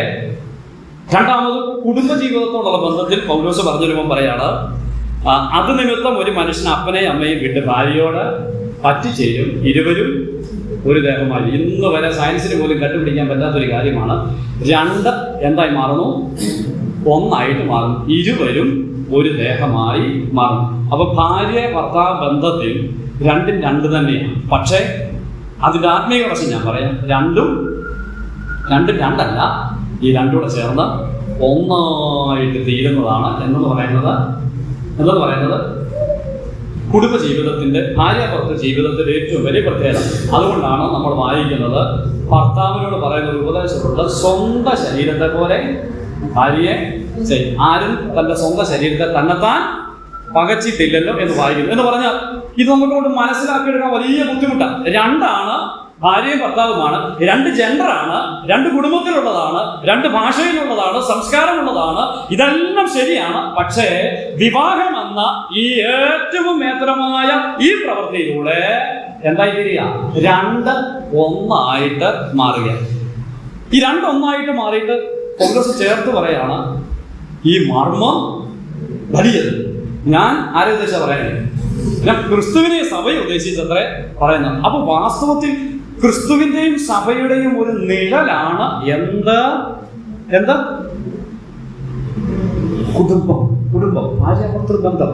നടക്കല്ലേ, നമ്മള് അങ്ങോട്ടും ഇങ്ങോട്ടും കോൺടാക്ട് നടക്കുമ്പോൾ ഓർത്തോണം എന്താ നശിച്ചുകൊണ്ടിരിക്കുന്നത് അറിയാവോ, എന്താ ദുഷിക്കപ്പെട്ടുകൊണ്ടിരിക്കുന്നത്. ഒരു വലിയ മർമ്മം വെളിപ്പെടുത്തി ഞാൻ ക്രിസ്തുവിനെയും സഭയെയും ഉദ്ദേശിച്ചത്രേ പറഞ്ഞിരിക്കുന്നത്. അപ്പോൾ ഇവിടെ എന്താ വിഷയം? രണ്ടൊന്നായി തീരുമെന്ന് പറഞ്ഞ ഇവിടുത്തെ വിഷയം എന്താ പറഞ്ഞ മനസ്സിലാവുന്നുണ്ടോ? രണ്ടൊന്നായി തീരുമെന്ന് പറഞ്ഞാൽ അതിന്റെ അർത്ഥം എന്താ? അത് നമ്മൾ ചിന്തിക്കാൻ പോകും. കുടുംബജീവിതം എന്തിൽ അധിഷ്ഠിതമായിരിക്കണം? രണ്ടുപേരും ഒരുമിച്ച് പോയാൽ ജനം എന്താ പറയുന്നേ? ഇപ്പൊ കല്യാണത്തിന് ചെറുക്കനും പെണ്ണും കയറി നിൽക്കുന്നതാണെന്ന് പറയും, കൊള്ളാം കേട്ടോ, അവരെ തമ്മിൽ നല്ല പൊരുത്തമാണ്, ചേർച്ചയാണ്, യോജിപ്പാണെന്ന് പറയും. അത്രേ ഉള്ളൂ വിഷയം. എന്താ രണ്ടൊന്നായി തീരുക എന്ന് പറഞ്ഞാൽ they are one എന്ന് പറഞ്ഞാൽ അവർ തമ്മിൽ എന്തുണ്ട്? ഒരു ഐക്യതയുണ്ട്, യൂണിറ്റി ഉണ്ട്. ഇതാണ് രണ്ടൊന്നായി തീർന്നാലുള്ള പ്രത്യേകത എന്ന് പറഞ്ഞാൽ ഞാൻ ഇങ്ങനെ മനസ്സിലാക്കാനായിട്ട് പറയാം.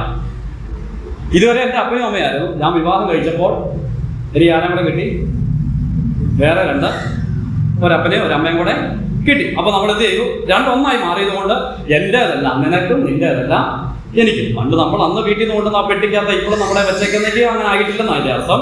ഇനി രണ്ടൊന്നായി തീർന്നാൽ ഇത് നമ്മുടെ എല്ലാം ഒന്നല്ല, പിന്നെ എങ്ങനെ നമ്മുടെ എല്ലാം ഇപ്പോഴും രണ്ടായിട്ടിരിക്കുക. അപ്പൊ വാസ്തവത്തിൽ എങ്ങനെയാ പോകേണ്ടത്? രണ്ടൊന്നായിട്ട് തീരണം. എന്റേന്ന് പറയാൻ ഒന്നുമില്ല എന്നും പറഞ്ഞ് നാളെ സഹോദരന്മാരുടെ മാറ്റിട്ടോണ്ട് സഹോദരിമാർ നടക്കണമെന്നല്ല പറഞ്ഞത്. അതല്ല ഇതിന്റെ അർത്ഥം. രണ്ടൊന്നായി തീരുക എന്ന് പറഞ്ഞാൽ അതിന്റെ അർത്ഥം അതിലൂടെ ഒരു യൂണിറ്റി ഉണ്ട് എന്നുള്ളത് എവിടെ വെളിപ്പെടുകയാണ്? ലോകത്തിന് വെളിപ്പെടുക. അപ്പോൾ ഇത് വെളിപ്പെടുത്തുന്ന ഇടമാണ് ഏതൂടെ? സഭയിൽ ഏറ്റവും പ്രധാനപ്പെട്ട വിഷയം. എനിക്ക് 2 മണിക്കൂർ ഈ വിഷയം കുറഞ്ഞത് സംസാരിക്കാനായിട്ട് ആവശ്യമുണ്ട്. ഈ കാലഘട്ടത്തിൽ ഏറ്റവും അനിവാര്യമായ ഒരു വിഷയമാണ് ഞാനിപ്പോൾ പറഞ്ഞിരിക്കുന്നത്. കുടുംബജീവിതത്തിന്റെ ഏറ്റവും വലിയ പ്രശ്നത്തിന്റെ കാരണം ഈ ഭാര്യ ഭർത്താക്കന്മാർക്കിടയിൽ എന്തില്ല? തമ്മിൽ ഐക്യത ഇല്ല. ഈ യൂണിറ്റി ഇല്ല എന്നുണ്ടെങ്കിൽ ഇതെന്ത് ചെയ്യും? ഇതിപ്പോ ഞാൻ സാധാരണ ഇങ്ങനെ പറയാറുള്ളത്, നമ്മളിവിടെ വിവാഹത്തിന് പറയുന്ന ഒരു വാക്കാണ് മുപ്പിരിച്ചരട് വേഗത്തിൽ അറ്റുപോകും വേഗത്തിൽ അറ്റുപോകയില്ല. അതിന്റെ കാരണം എന്താ? ഇത് 3 എണ്ണത്താല് പിരിക്കപ്പെട്ടിരിക്കുക. അപ്പം ഏതാ ഈ 2 എണ്ണം? 2 എണ്ണം എന്ന് പറഞ്ഞാൽ നമുക്ക് നമ്മുടെ ജീവിതത്തെ ചേർത്ത് വെച്ചാൽ ഭാര്യയും ഭർത്താവും 2 എണ്ണമാണ്. എന്നിട്ട് ഇതിന്റെ നടുക്കൂടെ ഒരെണ്ണം പോകുന്നുണ്ട്. അതാണ് ഇതിനെ രണ്ടിനെ പിടിച്ചു നിർത്തുന്നത്. ഏതാ? അത് ദൈവമാണ്, അല്ലേ? ദൈവം നമ്മളെ ഒന്നിപ്പിക്കുക, യൂണിറ്റിയിലേക്ക് കൊണ്ടുവരിക. അപ്പൊ നമ്മള് ദൈവവുമായിട്ടുള്ള ബന്ധം വിടുന്തോറും എന്ത് ചെയ്യും? അറ്റുപോകാനായിട്ട് സാധ്യത. യൂണിറ്റി വേണം. യൂണിറ്റി ഒരു കാന്തം പോലെ നിൽക്കുകയാണ്. ദൈവത്തിന്റെ സാന്നിധ്യത്തിൽ നിന്നും ദൈവിക പ്രമാണത്തിൽ നിന്നും വ്യതിചലിക്കുമ്പോൾ എന്താ സംഭവിക്കുന്നത്? ഇതിങ്ങനൊരു ഗ്യാപ്പ് വരാനായിട്ട് തുടങ്ങും. കുടുംബജീവിതത്തോടുള്ള ബന്ധത്തിൽ അതിപ്രധാനമായിട്ട് പറയുമ്പോൾ ഇരുവരും ഒരു ദേഹമായി തീരുമെന്ന ആ ഒരു ആത്മീക തത്വം ദൈവസഭയെ കുറിച്ച് വളരെ വ്യക്തമായിട്ട് മനസ്സിലാക്കാൻ പൗലോസ് ഉപയോഗിച്ച ഒരു ദൃഷ്ടാന്തമാണ്. ഇനി വേറെ വിരിഞ്ഞോളാനും പറഞ്ഞിട്ടുണ്ട്. ഞാൻ പറയുന്നത് സൂക്ഷിക്കണം, അത് മാത്രം ഹൈലൈറ്റ് ചെയ്തത്. വേറെ വിരിഞ്ഞോളാൻ പറഞ്ഞിട്ടുണ്ട്. എപ്പോഴാണ് വേറെ വിരിയാൻ പറഞ്ഞേക്കുന്നത്? നോക്കിയേ, 1 കൊരിന്ത്യർ 7-ന്റെ 5-ാമത്തെ വാക്യം പെട്ടെന്ന് വായിക്കാമോ? 1 കൊരിന്ത്യർ 7-ന്റെ 5. 1 കൊരിന്ത്യർ 7-ന്റെ 5.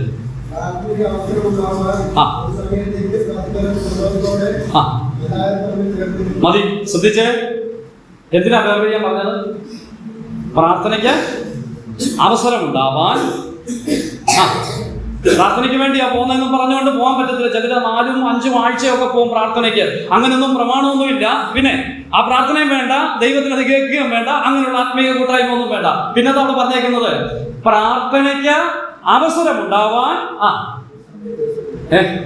ഒരു സമയത്തേക്ക്. അടുത്ത വാക്ക് പരസ്പര സമ്മതത്തോടെ അല്ലാതെ തമ്മിൽ വേറുമില്ല. അപ്പൊ പ്രാർത്ഥനയ്ക്ക് പോകണത് എന്ത് വേണം? സമ്മതം വേണം. ഇത് എത്ര വലിയ പ്രാധാന്യമുള്ളൊരു വിഷയമാണെന്നറിയാമോ? കുടുംബജീവിതത്തോളം പറയുകയാണ്, നിങ്ങൾ അങ്ങനെ പിരിയാൻ പാടുന്നില്ല. പരസ്പര സമ്മതത്തോടെ മാത്രമേ എന്തോരം ചെയ്യാവുള്ളൂ? പ്രാർത്ഥനയ്ക്ക് പാടും. ഞങ്ങളുടെ നാട്ടിലൊരു, നമ്മുടെ കൂട്ടായ്മയിലല്ല, പക്ഷെ ഒരു പെന്തക്കോസ്ത് വിഭാഗത്തിലുള്ളതാണ്. എല്ലാ ദിവസവും വൈകിട്ട് ആദ്യത്തെ ബസ് ഞങ്ങളുടെ കയ്യിൽ വരുന്നത്, അതായത് കിഴക്കൻ മേഖലയിലേക്ക് പട്ടണത്തിൽ നിന്ന് വരുന്നത് രാവിലെ 7 മണിക്കാണ്. അതൊരു പമ്പ ബസ്സാണ്, KSRTC. അത്തെ ഒരു ഒന്നും അമ്മാമ ഇപ്പൊ കാര്യം അന്വേഷിച്ച് എന്താണെന്നറിയാമോ? രാത്രി പ്രാർത്ഥിക്കാൻ പോവാം. എല്ലാ ദിവസവും പ്രാർത്ഥനയാണ്. എവിടെയെങ്കിലും പോയി രാത്രി മുഴുവൻ പ്രാർത്ഥിക്കുക. നിങ്ങൾക്ക് കാര്യമൊക്കെ മനസ്സിലാവുമല്ലോ.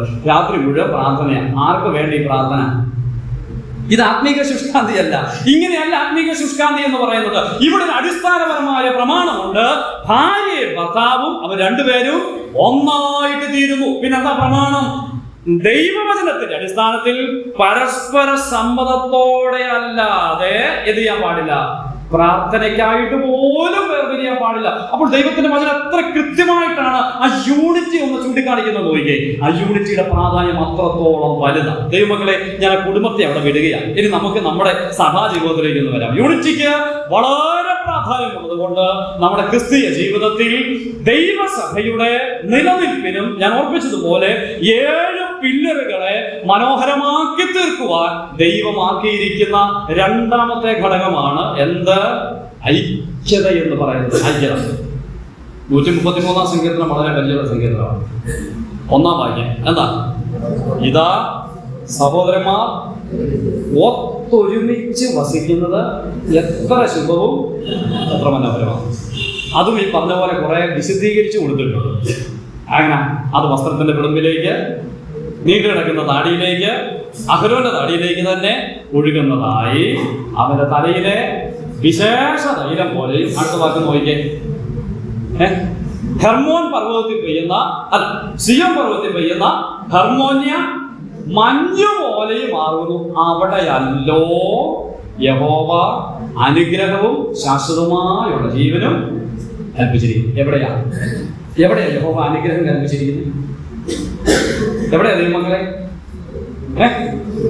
ദൈവമക്കൾ ഒരുമിച്ച് കൂടുന്നത്.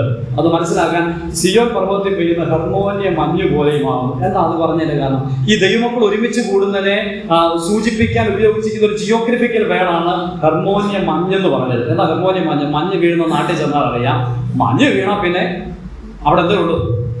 മഞ്ഞേ ഉള്ളൂ. അതിങ്ങനെ പുതഞ്ഞ് കിടക്കും. ഒരു പച്ചില പോലും കാണാൻ കഴിയാത്തതുപോലെ ആ ദേശം മുഴുവൻ മഞ്ഞിനാൽ രൂപയുടെ. എവിടെ നോക്കിയാലും എന്തേ ഉള്ളൂ?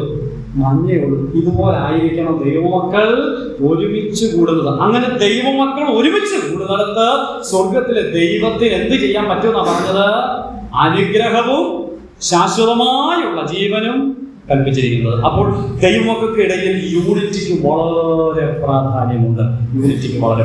നമ്മുടെ ഇടയിൽ യൂണിറ്റി ഇല്ലാതെ പോയാൽ നമ്മൾ പെട്ടെന്ന് ശിഥിലമായിട്ട് പോകും. ഞാൻ ഒത്തിരി ദൃഷ്ടാന്തം എൻ്റെ മനസ്സിലുണ്ട്, എല്ലാം ഒന്നും പറയാനായിട്ട് സാധിക്കില്ല.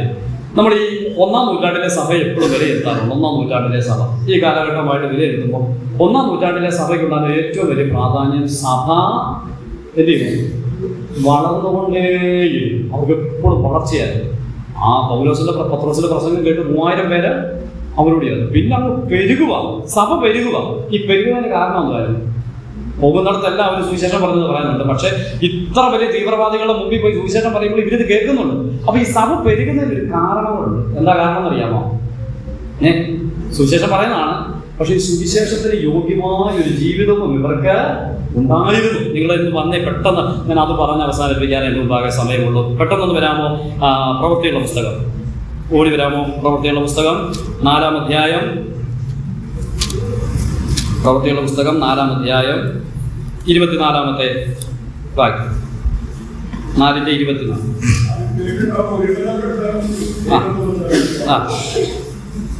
അവിടെ പറഞ്ഞിരിക്കുന്ന ഒരു വാക്ക് നിങ്ങൾ ശ്രദ്ധിച്ചു കാണും. അത് കേട്ടിട്ട് അവർ ഒരുമനപ്പെട്ട് ദൈവത്തോട് നിലവിളിച്ച് പറഞ്ഞു. ഇനി വിശദീകരിക്കാൻ പിന്നാലെ ഞാൻ 32-ാം വാക്യം ഒന്ന് വായിക്കാമോ? 32.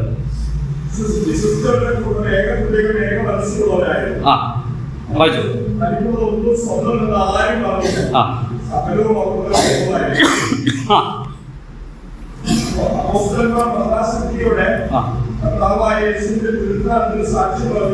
മുപ്പത്തിനാലാമത് വാക്യം.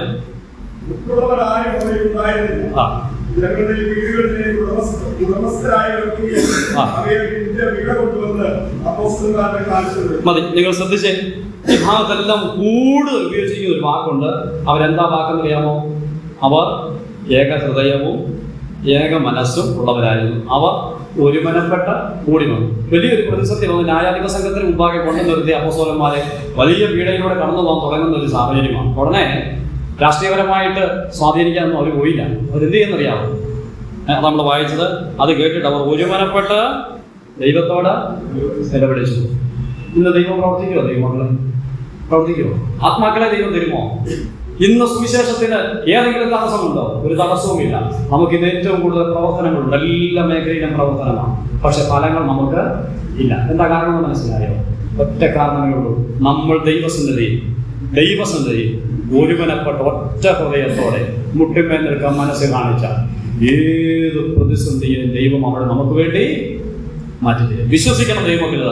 നമ്മുടെ കർത്താവിനാൽ അസാധ്യമായിട്ടൊരു കാര്യമില്ല. 1-ാം നൂറ്റാണ്ടിലെ ദൈവസഭകൾ അടിക്കടി വളർന്നു പോകാനുണ്ടായ കാരണം അവരുടെ ഏക ഹൃദയമായിരുന്നു. അവർക്കിടയിൽ യാതൊരു ഭിന്നതയുമില്ലായിരുന്നു. അവർ ഏക മനസ്സോടെ, ഏക ആത്മാവോടെ, ഏക ശക്തിയോടെ അവർ ദൈവസന്നിധി വന്ന് ദൈവജനം ഒരുമിച്ച് ചേർന്നിരുന്നു നിലവിളിക്കുമായിരുന്നു. അപ്പോൾ ദൈവം അവർക്ക് വേണ്ടി പ്രവർത്തിക്കും. പത്രോസിനെ കാരാഗ്രഹത്തിലാക്കി കഴിഞ്ഞപ്പോൾ സഭ എന്ത് ചെയ്യുന്ന വായിനെ? സഭ ശ്രദ്ധയോടെ പ്രാർത്ഥിച്ചു. കാരാഗ്രഹത്തിന്റെ വാതിലുകൾ തുറന്നു, ഇരുമ്പ് വാതിലും തുറന്ന് പത്രോസ് വെളിയിലേക്ക് ഇറങ്ങി ഈ വീടിന് മുമ്പിലേക്ക് എത്തി. വന്ന് വിളിച്ചപ്പോൾ പെൺകുട്ടി വന്ന് തുറന്നിട്ട് നിൽക്കുന്നത് പത്രോസ് ആണെന്ന് വിശ്വസിക്കാൻ പോലും അവൾക്ക് കഴിയില്ല. എന്താ കാരണം? അങ്ങനെ ഒരു കാര്യം സംഭവിക്കാൻ സാധ്യതയില്ല. അവളും ചിന്തിക്കുക. പക്ഷെ പറയട്ടെ, ദൈവത്താൽ അസാധ്യമായിട്ട് ഒന്നുമില്ല. ഇന്ന് രാത്രി ദൈവങ്ങളോട് ഞാൻ പറയാം, നിർത്തേണ്ടത് ആവശ്യമാണല്ലോ. ഞാനിങ്ങനെ പറഞ്ഞ് അവസാനിപ്പിക്കട്ടെ. ദൈവമക്കൾക്കിടയിൽ ഒരിക്കലും എന്ത് പറയരുത്? ഭിന്നത ഉണ്ടാകരുത്. നമ്മൾ ഐക്യത നഷ്ടപ്പെട്ടു പോയാൽ നമ്മളെല്ലാവരും പോകും. നമ്മൾ സാധാരണ പറയുന്ന ഒരു വാക്കായിരുന്നു, നമ്മളെല്ലാം ഒരു പക്ഷിയുടെ കാര്യം പറയുമല്ലോ. അതെങ്ങനെ പറയുന്ന പക്ഷിയാ? ഒരു പക്ഷിയെക്കുറിച്ച് പറയുമല്ലോ, വെട്ടിക്കിളിക്ക് രാജാവില്ലെങ്കിലും അത് അണിയണിയായി പോകുന്നു എന്ന് പറഞ്ഞ പോലെയായിരുന്നു നമ്മൾ വെട്ടിക്കിളി രാജാവൊന്നും ഇല്ലെങ്കിലും പോകുമ്പോൾ എല്ലാവരുടെ ഒരുമിച്ചായിരുന്നു പോകുന്നത്. നമുക്കൊരു പുരാതന കാലം അങ്ങനെ ഉണ്ടായിരുന്നു. ഞാനത് നിങ്ങളോട് പറയേണ്ട ആവശ്യമില്ല. ഞാൻ മനസ്സിലാക്കിയതിനേക്കാൾ അനുഭവിച്ചിട്ടുള്ള ദൈവജനമാണ്. നിങ്ങൾ ഒരുമിച്ച് ചൂട്ടുകറ്റയുമായിട്ട് നടന്ന് ഇവിടുന്ന് പലയിടത്തും നമ്മുടെ പിതാക്കന്മാർ പോയിട്ടുണ്ട്. അന്ന് എന്തുണ്ടായിരുന്നു അറിയാമോ? അന്നൊരു ഐക്യതയുണ്ടായിരുന്നു, ഒരു യൂണിറ്റി ഉണ്ടായിരുന്നു. അവരൊന്നും സ്വന്തമൊന്നും കണ്ടില്ല. അവിടെ പോയിട്ട് ഭക്ഷണം കഴിക്കുന്നതല്ലേ, അമ്മച്ചിയുടെ മരണത്തിൽ ആരാണ്ട് വന്ന് പറഞ്ഞൊരു വാക്യം പറഞ്ഞു, അവിടെ വന്നിരുന്ന് കഴിച്ചതും കുടിച്ചതും ഒക്കെ പറഞ്ഞു എന്ന് പറഞ്ഞാൽ അതൊരു കാലമായിരുന്നു. അന്നെന്തുണ്ടായിരുന്നു? ദൈവജനത്തിനിടയിൽ യൂണിറ്റി ഉണ്ടായിരുന്നത് കൊണ്ട് ദൈവസഭകൾ വളർന്നു. ആളുകൾ കർത്താവിനെ അറിഞ്ഞു. ഒരു വലിയ പരിവർത്തനങ്ങൾ ദേശത്ത് സംഭവിച്ചു. ഈ കാലം വന്നപ്പോൾ നമ്മുടെ ഇടയിലൊക്കെ യൂണിറ്റിക്ക് ഒരു ചെറിയ പ്രതിസന്ധി കിട്ടും. ഇവിടെ കൊരിന്ത്യലേഖനത്തിൽ പൗലോസ് പറഞ്ഞ പോലെ ചിലർ പറയുന്നു ഞാൻ പൗലോസിന്റെ, ചിലർ പറയുന്നു അപ്പോലോസ്, ചിലർ പറയുന്നു കേഫാവിന്റെ പക്ഷക്കാരൻ, ചില ആത്മീയന്മാരെ അടുത്തിരുന്ന് പറഞ്ഞ് ഞങ്ങളുടെ പക്ഷക്കാരനാ ക്രിസ്തുവിന്റെ പക്ഷക്കാരൻ. അപ്പോൾ പൗലോസ് പറയാം, ക്രിസ്തു നിങ്ങൾക്ക് വേണ്ടി വിഭാഗിക്കപ്പെടുവോ? പ്രിയപ്പെട്ടവരെ, കർത്താവിനെ കൂട്ടുപിടിച്ചും ഒരു പക്ഷം നമുക്കാകണ്ട. നമ്മൾ അങ്ങനെയല്ല ആകേണ്ടത്. നമ്മൾ എങ്ങനെ ആയിത്തീരണം? ഒന്നായിട്ട് ഒരു യൂണിറ്റ് നമ്മുടെ ഉണ്ടാകട്ടെ. അതിനുവേണ്ടി കർത്താവ് ബലം നൽകി സഹായിക്കുമാറാകട്ടെ. അപ്പോൾ കുടുംബജീവിതത്തിൽ ഈ യൂണിറ്റ് നഷ്ടപ്പെട്ട, ഈ ഐക്യത നഷ്ടപ്പെട്ട കുടുംബജീവിതം ശിഥിലമായിട്ട് പോകും എന്നുള്ളത് പോലെ സഭാജീവിതത്തിൽ യൂണിറ്റിക്ക് വളരെ പ്രാധാന്യമുണ്ട്.